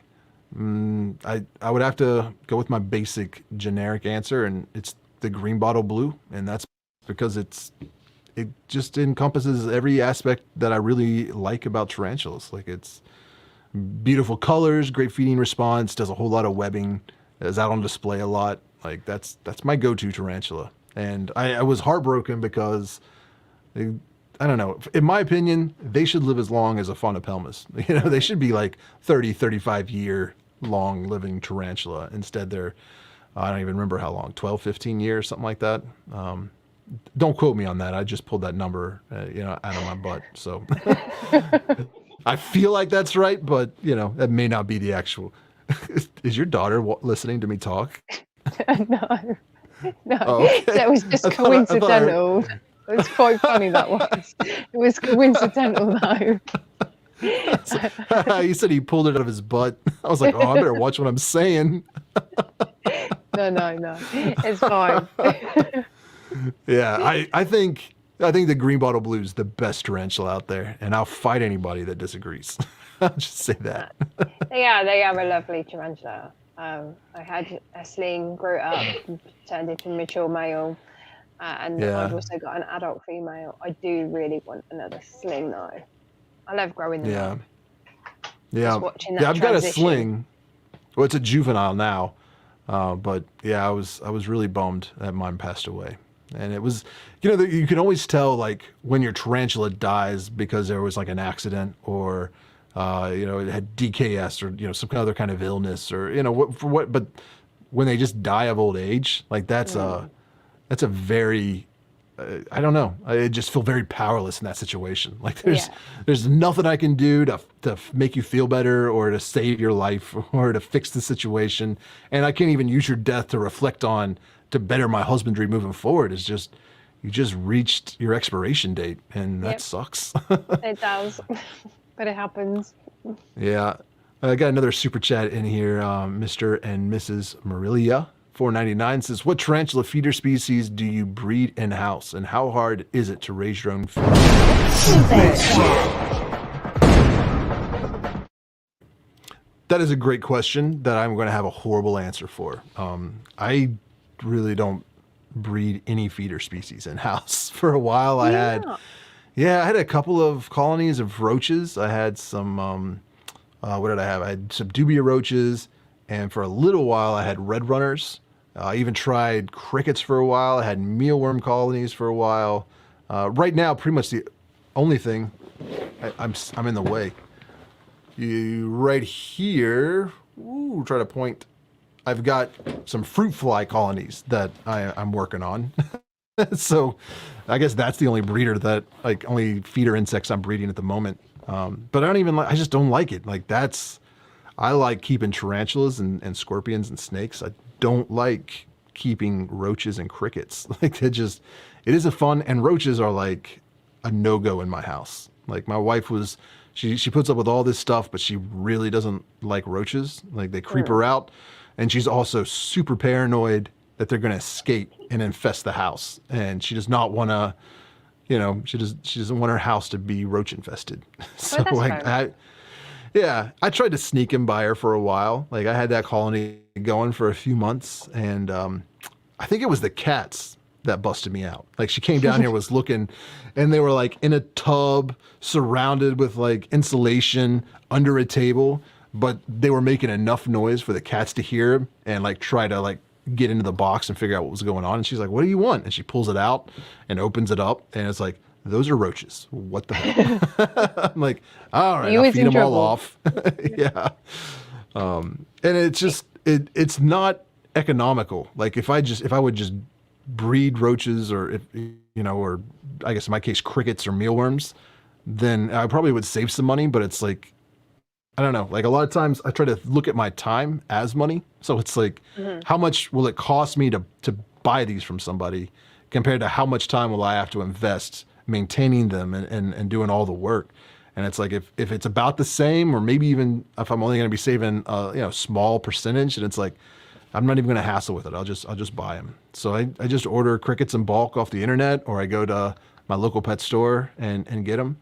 And it's a little different, I think, in my situation, just because when I go, I'm buying hundreds and hundreds of crickets.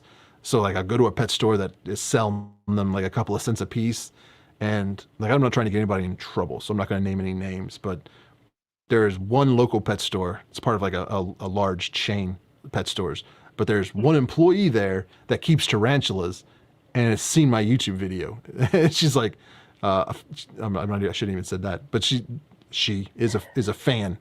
So sometimes when I go into that pet store, her and her friends will hook me up with a heavy bag, if you know what I mean. It's like, I know what you mean. yeah, it's like that. It's a lot. Yeah. So they are much appreciated. But yeah, that's I just don't mess with feeders myself.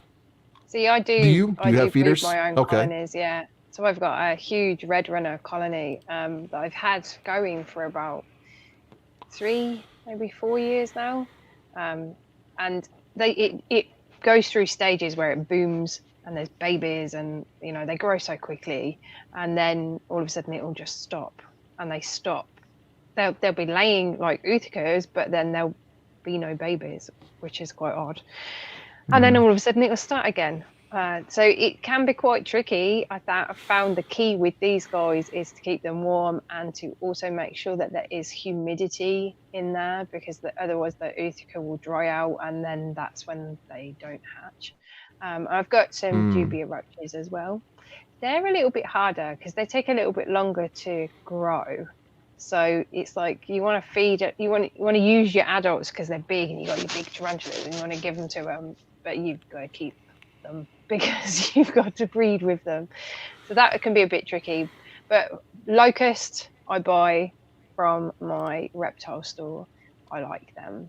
I want to try and breed some of them. Yeah. You guys can't get them, can you? No, I would love to. Every time I see you guys do a feeding video with a locust, I'm like, oh, that looks so cool. They're just they're so colorful. Yeah. And they're best we can do are like really hornworms. You see, yeah, I'd love to use them. That would be pretty cool. Yeah. They're the blue ones, aren't they? The blue worms. Like a bluish green, yeah. Everybody keeps saying they're blue. To me, they look green. So I don't know. Maybe my color perception's off, or the ones that I'm getting are just more of a green. But they are a bluish green, yeah.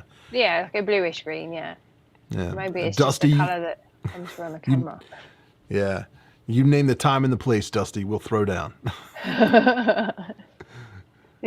My hands are itching to get thrown. Is that still a thing? Do people still say throwing hands? I may have just dated myself again. Yeah. Let's see. Love chirping and crickets. Paul says, I love them. Yeah, it's not the chirping drives my wife crazy, I think. What I don't like is the smell. Man, those things are stinky. And like having to separate the eggs from the adults and have like I had like 3 different bins of crickets going to try and keep everything proper. And I was like, this is just such a hassle. It's so much work. I stopped using crickets a long time ago. I just stopped using them because like the smell that you'd open the tub and like 15 would ping out, and then you'd be chasing them all over the house and just thought, do you know what, just leave it. And then like 2 months later you'd hear the chirping and be like, where's that coming from? And there'd be a massive cricket. So yeah, I stopped using them. Mainly because they stink. Ant apparently thought that you were me for a moment. Like I was like, Richard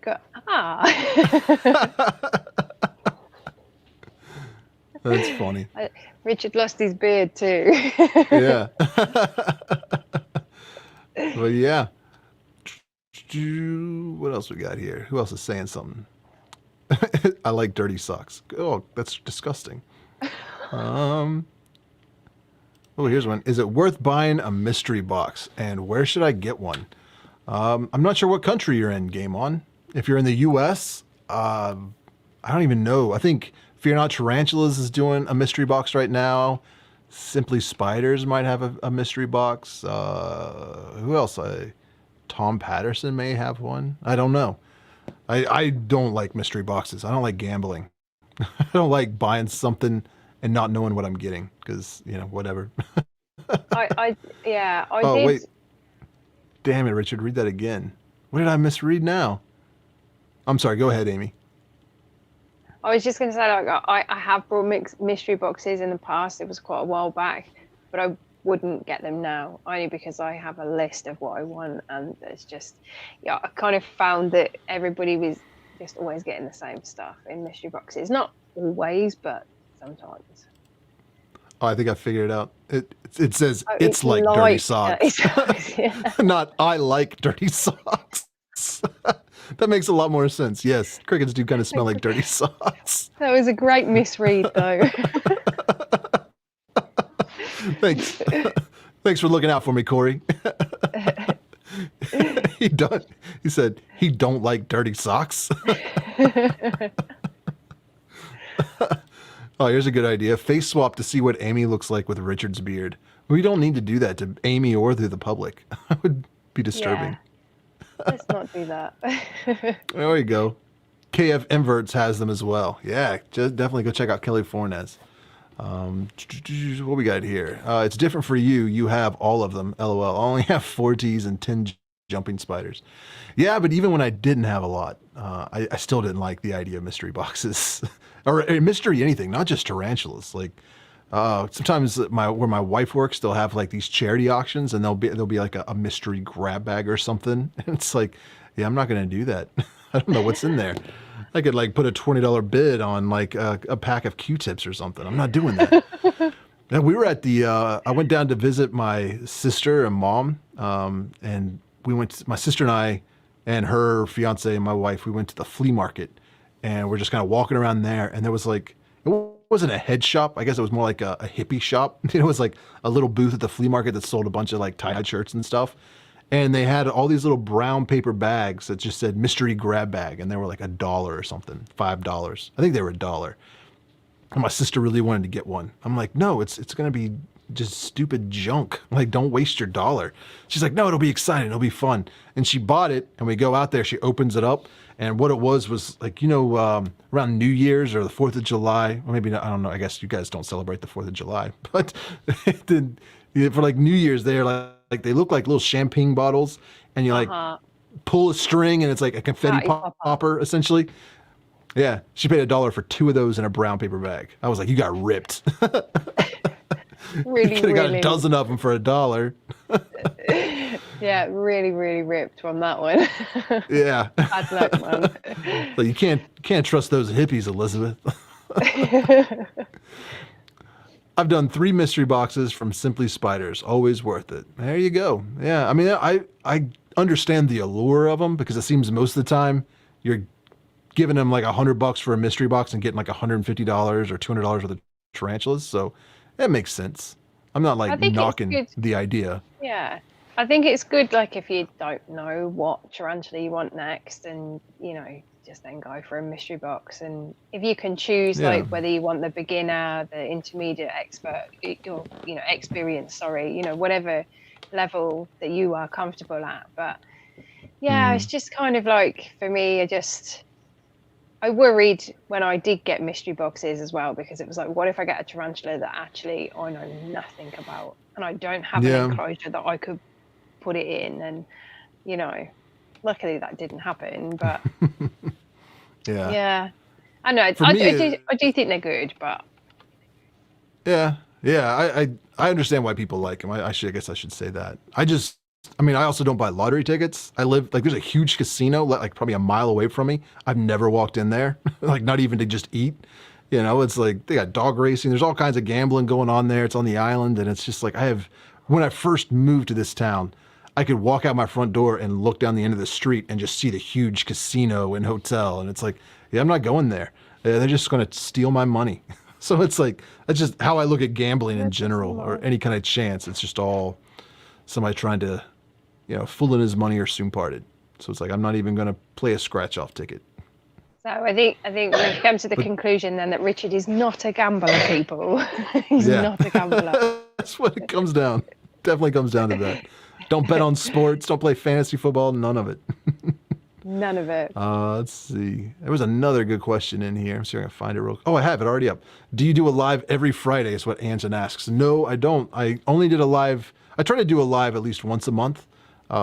This week I didn't have the video edited in time to upload on Friday. So I was like, hey, we'll do a live stream. It'll be good. It'll be fun. And I invited Amy on because she is the host of Fatal Fangs, for those that have joined the stream since she was talking about that. And she's the host. It's going on her channel. And just remind everybody when the next round's coming up, if you don't mind. So next Wednesday, or this Wednesday coming, I can't even know what date that is, I'm sorry. But next Wednesday on my channel, it will be round 5, which is the semi-finals. But there is a playlist, so you can go back and have a look at all of the rounds that have already played. It's been absolutely fantastic so far. And the semi-final is definitely not a round that should be missed, because it's just, the clips that are in it, the feeding clips that are in it, is just mental, absolutely mental. So yeah, we are getting to the end of it now. So if anybody hasn't seen it, then do go over to the playlist and check it out. There's some fantastic channels that were contestants and that still are in the race. Yeah, so it's all very exciting. And because I premiere the videos, and so obviously the people that are still in the tournament are in it, and it's just so much fun. The premiere chat's so much fun, and yeah, just the whole thing. It's great, fantastic. Yeah, yeah. The only complaint I have is the length of the first round. Like, that was just brutal. Was very lengthy. Yeah, it was very lengthy. It was like an hour and 45 minutes or something like that. Yeah, I debated whether to split it into 2 videos and then play it like one half one week and then the other half the next week. And I asked all of the contestants, because we have a contestant Facebook group going where I could talk to all of the contestants. And I said, what do you want me to do? Do you want me to split this and have 2 videos, or do you want me to just play it all in one? And they were like, all in one. Let's do it all in one. It's like, okay, let's do it all in one. So it is pretty lengthy, yeah, but it's a good watch. Get some popcorn, you know, sit down, and it's a good watch because it's just jam packed full of feeding clips. I mean, and really good feeding clips as well. Yeah, I'm Really just good. selfish, and I that's a long time. Like I was like, Jesus, this is taking. I think I quit halfway through. I was like, I'm done watching these fitting clips. I'll come back tomorrow and finish it up. When I was judging it, because I was just like, this is so long. Yeah, it was pretty long. But that's like the weird thing with my wife and I. We'll sit down at like 8 o'clock at night and like, oh, let's watch some Netflix or something, and there'll be like a really good movie, and it's like, oh, I want to see this movie, and we look, it's like, oh, it's an hour 45 minutes long, or it's 2 hours long. Like we can't watch that. It's too late. And then we'll binge watch some TV show until 1 o'clock in the morning. It's like we totally could have watched that movie twice and been in bed at the same time right now. So I don't understand the logic, but there's something in my mind that's like, oh, 30 minutes? Yeah, I can watch 20 of those. Hour and a half? Oh, no, I can't do that. It was good. It was. I'm not knocking the first round battles. I'm just saying it was overwhelming at first. I was just like, Jesus. It was pretty lengthy, I must admit, but yeah, I mean, you can watch it, pause it, go back, and then watch the rest. A lot of people said to me, oh, could you put some is it bookmarks so that you could go through? But the thing is with round 1 is literally just the battles played back to back. So, and because I put all of the links to all of the channels and the 64 contestants, and I'd put them all the links to their channels in the description, I'd left no room for anything else. So I'd hit that 5,000 character max. There was no way I could put bookmarks, which was pretty annoying, because it would be good if you could just skip to whoever you wanted to see. But yeah, you're gonna have to just watch it all. Just watch it all. She did that intentionally, so you had to watch the entire thing. She wanted to keep that audience retention up. I see you, Amy. Connor says, how do you convince yourself to make the jump from 7 to 50 Ts? I don't think I convinced myself. It was an organic process. It slowly happened. It was like one day I had 5 tarantulas, and then a couple months later I had 50. It was like, whoa, that got out of hand quickly. Like, I didn't plan on that. Or you just stop counting. Stop counting. That's true. And then when you actually do think, maybe I should count how many I've got, you realise that you've got way too many. Yeah. I don't, that's like the worst question when we're out in public and somehow me making, tarantula YouTube videos gets brought up in conversation, and I'm standing there right next to my wife, and somebody's like, well, so how many tarantulas do you have now? And I'm like, why are you trying to start a fight? Like, that's just not cool. We were having a nice, pleasant conversation. Now you want me to get a divorce. Like, I don't understand what I ever did to you. So now I just lie. I'm like, 150. Like, it's a nice round number. My wife has gotten used to hearing it, so she's not going to count. Actually, I think it might be yeah. And I got it below 150 for a little bit, and then like I got 2 or 3 boxes in the mail of tarantulas after I said I don't want any more tarantulas. It was just like, oh my God. There's always room for one more. Yeah, there is. What is this? Your twin is streaming in Germany with tarantulas? Felt like a copycat. Had the same hat and a clip. Who is this guy? Drop his channel name. I want to check out this German guy ripping off my style. DJ. Let us know who that is. Yeah. Dude, you did an amazing job. I think they're talking about you. Maybe I should. Yeah, you did an amazing job hosting. It's not over yet. Tarantula Newbies is organic. It's an addiction. I don't know what kind of experience you have with addiction, buddy, but it's all organic. I don't think anybody sets out to get addicted to heroin. They're like, oh, I'm just going to do this. It'll be fun. And then before you know it, you're living on the street. You're like, how did this happen? No.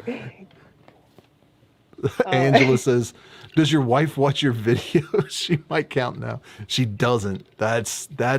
She sees my face enough. She's not gonna use her free time to watch me talk more.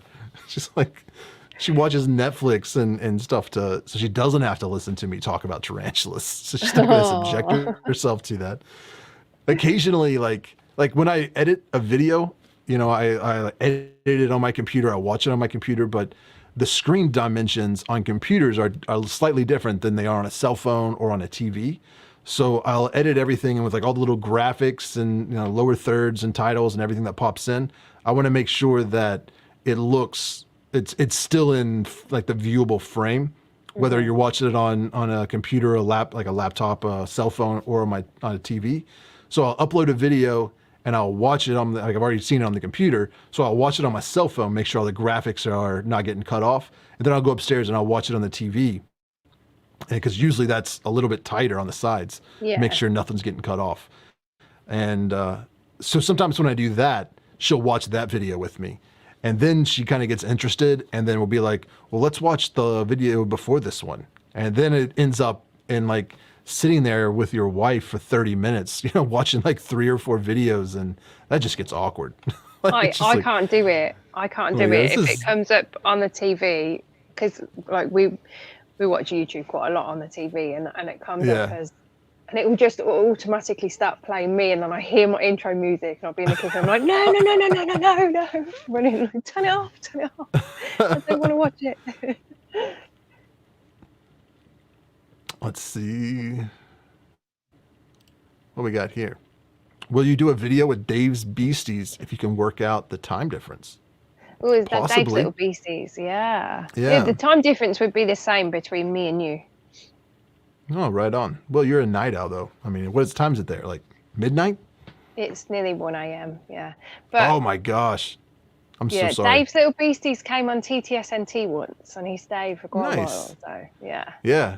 I actually was thinking about trying to get him to come on the podcast and talk, because I enjoy his channel, but I didn't realize how controversial his channel was really until I put him in that top 10 YouTubers that tarantula YouTubers you're sleeping on video.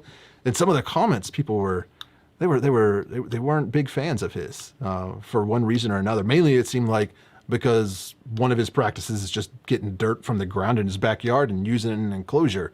Yeah, like so he he goes baking that or something.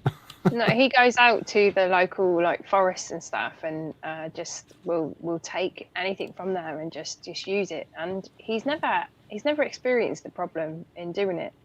And because this was one of the things he spoke to us about when he joined our live stream, and it was really, really good. Like listening to everything that he did, and yeah, he was saying like, don't bake it, it's fine. And as long as you're not getting it from a roadside or somewhere where they're using pesticides or anything like that. If you're going deep into a forest and where it's just literally nature and it's all untouched, then there's no reason why you should have to bake it in the oven or whatever.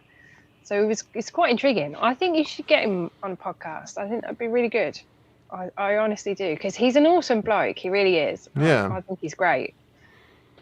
He seems like a good guy. I talked to him briefly, just essentially asking, I mean, kind of like I did with you. I was like, hey, I'm making this video. I'd like to include you. Can you send me some short clip or something that I can put in the video? So we talked briefly then, and he seemed like a nice guy then. So, in his videos. But I try not to judge people's personality off their videos, because I know who I am in real life and how I am edit myself to be presented in videos. And sometimes I'm not nearly as eloquently, I can't even say it now. I don't speak very good. I don't speak good in public like I do right now. Like I'm tripping over words and making up words and stuff like that. That's my everyday life. Yeah. Trying to search for this word in my head. But I do that on camera. I just edit it all out. I clean it up. That's it. You say it, you trip, and then you stop and you go, okay, let's do that again. Say it again, but then you cut that bit out. Yeah.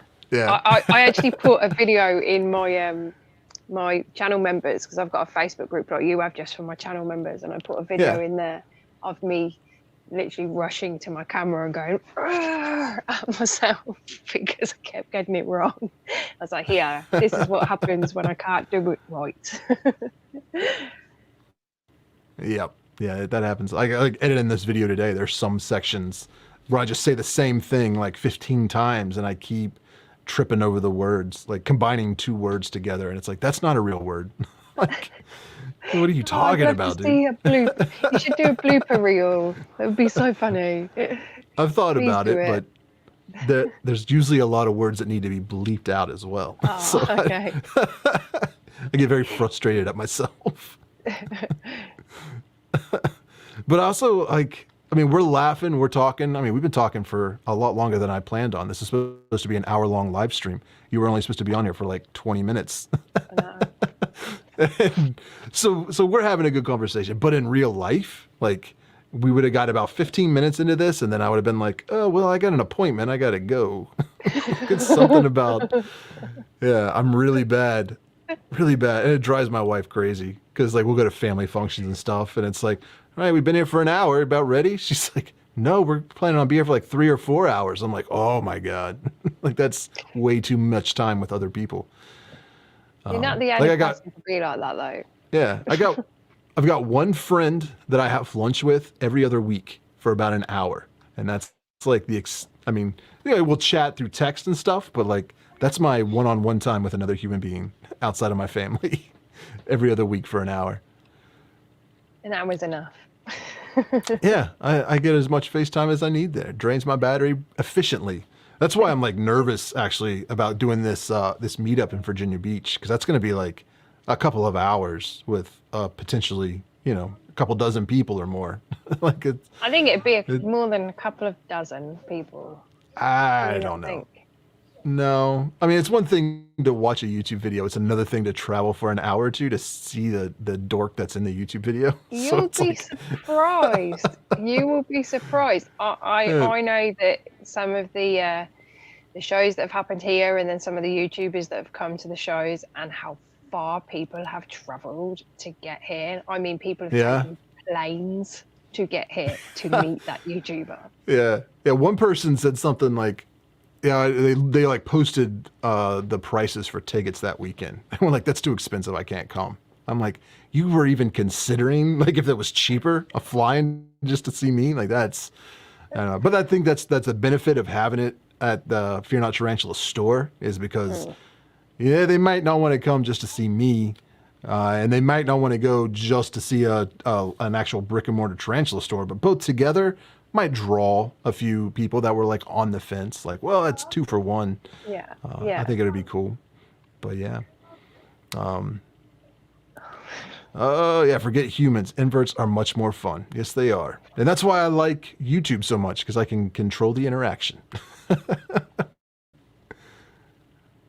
But yeah, we should probably wrap this up. It's like 8 o'clock here, my time. I mean, so we've been doing this for a good 2 hours, and I'm sure my family's upstairs being very quiet, waiting patiently for me to get off the internet so they can watch TV or whatever they want to do that's loud. But thank you so much for coming on and staying you're welcome. so long. You're more than welcome. Very cool. Yeah, so just to let everybody know that we do have a live stream on my channel tomorrow, if you don't mind me plugging that. That is to review round 4 of Fatal Fangs, because that's what I do. So once the round is played, that following Saturday after the round, we go live. But I go live with the Tranquil Tarantulas Facebook admin team, and we re-watch the round and talk about it, talk about the clips. So it's pretty cool. So yeah, that would be at 8 p.m. UK time. So UK time. It's 1 a.m. here. And it's right 8 now on the East Coast. She said, in the morning. Yes. So your daughter sounds adorable. So yeah, that's a good 5-hour difference. So what time did you say your stream is? 8 p.m. 8. Okay, so 3 p.m. on the East Coast, 2 Central, 1 Pacific. I think that's how that works. I am so bad with time zones in the US. I'm really bad. I'm really bad. Yeah. I will set up the live stream in the morning. I'm sure if you see it, I'm sure it will tell you wherever time zone you're in. It will tell you what time it is. So. Yeah, I mean, the easiest way to do that is just make sure you're subscribed to Pet Rock and Roll, and that way, when she posts that live stream, you'll get an alert. Yeah, that's the best way to do it. I'm so bad at doing that whole subscribe. But the video I put out today, I didn't, it didn't say it once. It's not in it. There's no animation that comes up to say. I'm so bad at forgetting to say it. So. Yeah, I understand. I like Mark Rober's style, where just at the end of the video, it's just a black screen with white type text that says, "Please consider subscribing." It's like that works well. Think I need to just do something like that. Yeah. Tarantula Newbie, thank you so much for this. Super chat. And I appreciate that comment. And I'm not arguing that people don't look up to me. I'm just saying they're not trying to spend $500 on a plane ticket just to see me. Like and that was actually Corey. Corey was apparently the one that sent me that. He said that was me, $430 plane ticket. Wow. Yeah, that was him. That's awesome. But I know some people live in Virginia, North Carolina, West Virginia, Maryland, like in that area. Like for me, it's like a 7-hour drive, and my wife and I are debating whether we should fly or drive. Like we could just drive here to there, and it'd be like 7 hours, 20 minutes, or we could fly, and the nearest airport's about an hour away. So it's like I got to drive for an hour and then park long term, get to the airport 2 hours early. The flight time's about an hour. Get out of the airport, rent a car, get to the hotel. That's about 6 hours. So it's like, do we really want to spend hundreds of dollars on plane tickets when we would be getting there about in the same time frame as just driving? So I don't know. We'll see what happens. Personally, I want to drive because it's a pain in the butt to bring camera equipment onto an airplane here in the US. I can imagine, yeah. Oh my gosh. I would drive. If you can drive it, drive it. Yeah. Because I've got like this, it's already, I got this like case where all my cameras and lenses and stuff in, and anything that's electronic, you got to take it out and turn it on. And it's like, that's like a drone, a GoPro, 2 or 3 cameras. The lenses all have electronics. I'm just like, oh, this is going to take forever. I don't really want to do that. Yeah. But I wouldn't want to be looking forward to doing that. Yeah. Monkey Vision says, thanks for the awesome live stream, dude. I really enjoyed it and learned a lot. Well, and be sure to thank Amy as well. I appreciate her coming on and hanging out much longer than she meant to. No problem at Dusty all. says, I live in Oklahoma. Yeah. Oh, you got another fan. Oh. Amy's stream. Yep, gonna sub after this. Heck yeah. Thank you so thank much. you all so much for joining me. I really appreciate it. And Amy, if you got to go, that is totally cool. Yes, I'm going to head off. All right. So I appreciate you coming on. Thank you for letting me be here. It's been awesome. And thank you to everybody in the chat as well that's thrown questions at us. It's always good to speak. I like it. And who subscribed to me too. Thank you so much. I'll see you tomorrow in the live stream if you want to join me. Yeah, that'd be amazing. Yeah, I will. Awesome. I will put the live stream up in the morning. Yeah, a bit later. Very cool. All right. We'll see you tomorrow. Bye. All right. Bye. Bye-bye. See ya. Well, that was very kind of her. Thank you so much, Amy. And, all you guys watching, make sure you go over and check out her channel. She's got some very interesting stuff on there. I'm going to get out of here as well. But before I do, I've got a few stickers. So for the 120 of you all still hanging out here in the live stream, you get a chance to win a sticker. And the way this works is I'm going to ask a couple questions. The first one that pops up in my chat with the right answer is going to be the winner. It doesn't matter how it shows up in your chat window because everybody's chat window, the way it shows up is a little bit different. So we're just going to be going off how it pops up in my chat. But so to get ready, I'm going to ask some trivia questions and you get a chance to win one of these stickers, which you can't see. So I'll try and get it into focus. I'm holding it upside down. Where's my box to focus in on? There we go. And I was holding it right side up. So it's a holographic Tarantula Collective sticker. It's like the flash art. My friend Nasty Nate, he's a tattoo artist. He drew this up for me. It was very cool. I was like, I want the Tarantula Collective logo, but more detailed, kind of flash art style with a skull in it. So this is what he came up with. I made some stickers out of them. So yeah, we're gonna give those away. And if this is your first time being in a live stream and seeing how the giveaway goes, I had got rid of the banner. So what I'm gonna do is I'm gonna put the email address here on the screen. So if you win, you got to send me an email to this email address, and just in the subject line you say contest winner, live stream giveaway winner, and then you got to give me your full name and your mailing address. Sometimes people will give me their mailing address, but they won't tell me what country they're in, or they'll forget to use their name. So all I have is like their screen name, and the U.S. Postal Service or whatever mail carrier, they don't like screen names, they like real names. So make sure you tell me your real name as well as your mailing address, and I will get that out into the mail really quick for you. And here it is. Let me make sure I spelled that right. Collective, yes. All right, so I'm gonna add that banner. There it is. So you're gonna be emailing me at this address. Now, if you don't win, don't email me. I mean, you can still email me, I guess. I'm not gonna be able to send you a sticker. It's you just, hey, Ophi Spider-Verse is in the house. What is up, Ophi Spider-Verse? Good to see you. I forgot to give you my name like dope. Hey, don't worry, Aunt. It happens. And I'll try to get those out in the mail by Monday, so it'll take a few days. But yeah, so let's get to the giveaway real quick, and then I gotta go. I gotta go spend some time with my family because I missed them. I haven't seen them all day. I don't even know if they're here yet. That's the sad part. They might not even be home. I think my wife was going over to her mother's house or something. All right, so first question, and again, the winner's gonna be, damn it, I rewound the feed. I'm sorry, Violet. It's good to have you back. So Cedric says, I think it's in pre-mode. I don't know what's going on. Yeah, all right, so we're just gonna ask this question. All right, if you watched my latest video, which is the top 10 Tarantula YouTube channels that you are sleeping on, only 7,600 and some odd number of people did, so maybe not everybody in the chat saw that one, but if you saw that video and you could tell me who was the number one channel that you're sleeping on, first one that tells me the name of that channel in the chat wins. So I'm waiting for a correct answer coming up. It was the number one channel that you are sleeping on. Tarantula YouTube channel.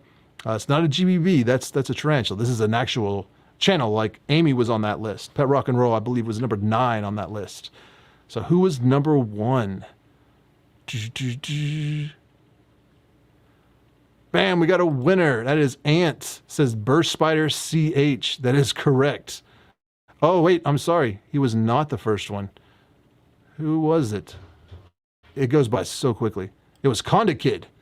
Congratulations, Conda Kid. You beat Ant by like a matter of seconds. So Conda Kid, you won. Send me an email address to the email address right there on the screen. I'll get you this sticker sent out. And you know, congratulations on, you put some awesome feeding clips in that Fatal Fangs competition. I enjoyed watching yours. Dusty said, yeah, I answered too soon. He didn't even let me. I know I stammer and take a long time saying things, so I apologize. But the next question is going to be off the video previous to that, which was the top 10 colorful tarantulas. If you know what the number 1 most colorful tarantula in that video, you're going to win a sticker. So I'm waiting for the right answer. I won't screw that up this time. We're waiting. Let's see. It just comes in so quickly. Let's see who's got the number 1 most colorful tarantula in my opinion. Who's gonna win? GBB, nope. Yeah, see, it shoots up like 15 messages at once. Then I gotta scroll back up. GBB, nope. Daniel Tomberlin, first one to say Celedonia. Congratulations, Danielle.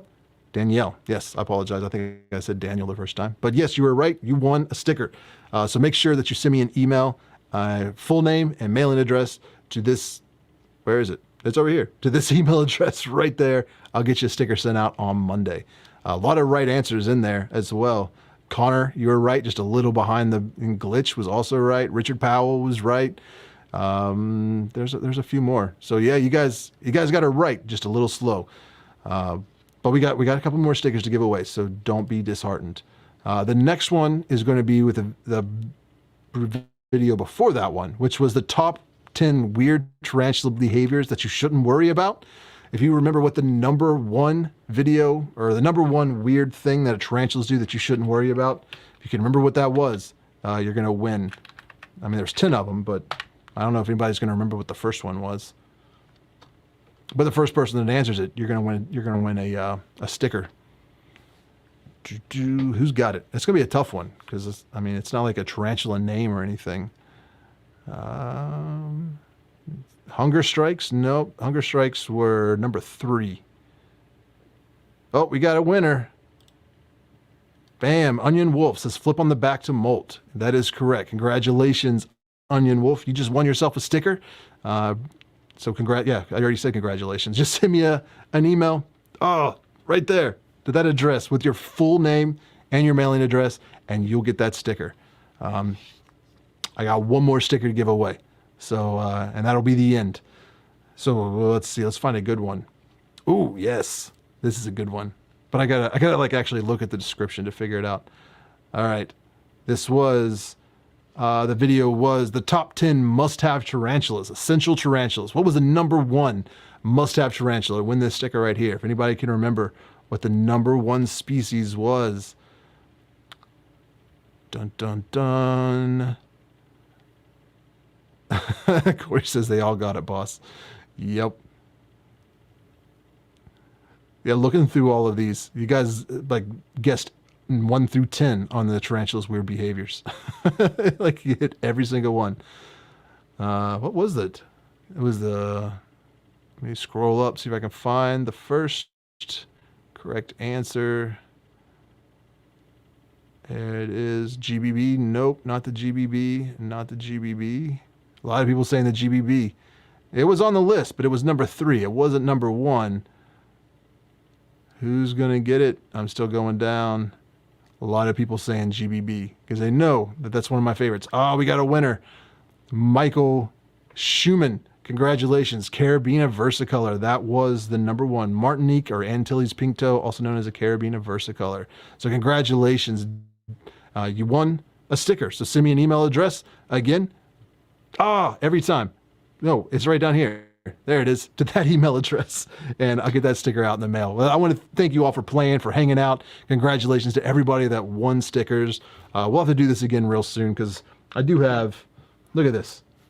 Look at all these stickers. I got to give all these away. I just don't have stamps, so I need to get more stamps. I only had 6 stamps, and I gave away 1, 2, 3, 4. I gave away 5. You guys want to do one more? There's still 100 people in here. Let's give away one more.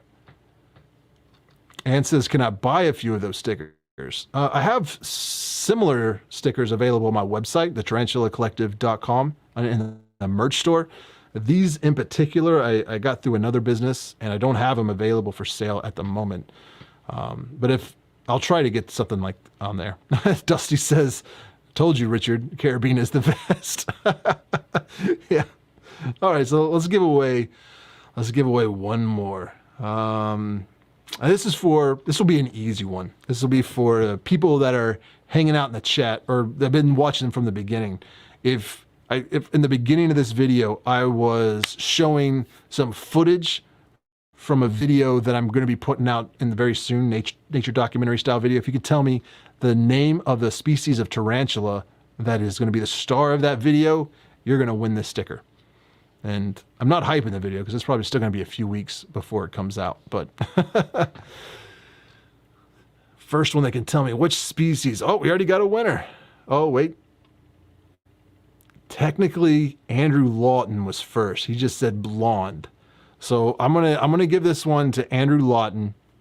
Send me your mailing address and I'll get that to you. But also, D Professor, you're the first one that said Calcotes. And it came up about the same time, and I clicked on your name first. So you're both win one. I'll give you both a sticker. So Andrew Lawton and D Professor, send me an email to, it's over here, to thetarantulacollective.com. That's not right. To the Tarantula Collective at gmail.com. I'll get you that sticker mailed out right away. But thank you guys for hanging out, and this has been a lot of fun. If you're watching the replay, I'm going to try to do this at least once a month, so I'd love to see you next time. Subscribe, like, comment, all that good stuff. I appreciate all your support. And if you are watching this stream, then you have the special inside knowledge that July 3rd, I will be doing the first Tarantula Collective meetup. We'll be in person at Fear Not Tarantula's store in Virginia Beach. And it'll be, it's July 3rd, Virginia Beach, Virginia, sometime in the afternoon. I'll be making an official announcement later on. But, you know, if you're planning on going to the beach for the 4th of July, consider Virginia Beach. You know, we can hang out for a few hours. But you guys take it easy. I appreciate all your support. I'm going to get out of here. I actually just heard my wife and kid come in through the front door, so they're home. And I'm going to go spend some time with my family and enjoy the rest of my evening. You guys stay safe, be careful, and I will see you. Oh, wait. C-Class Citizen says, I'm in Virginia Beach. Heck yeah. Well, hopefully we'll get to meet face-to-face very soon, C-Class Citizen.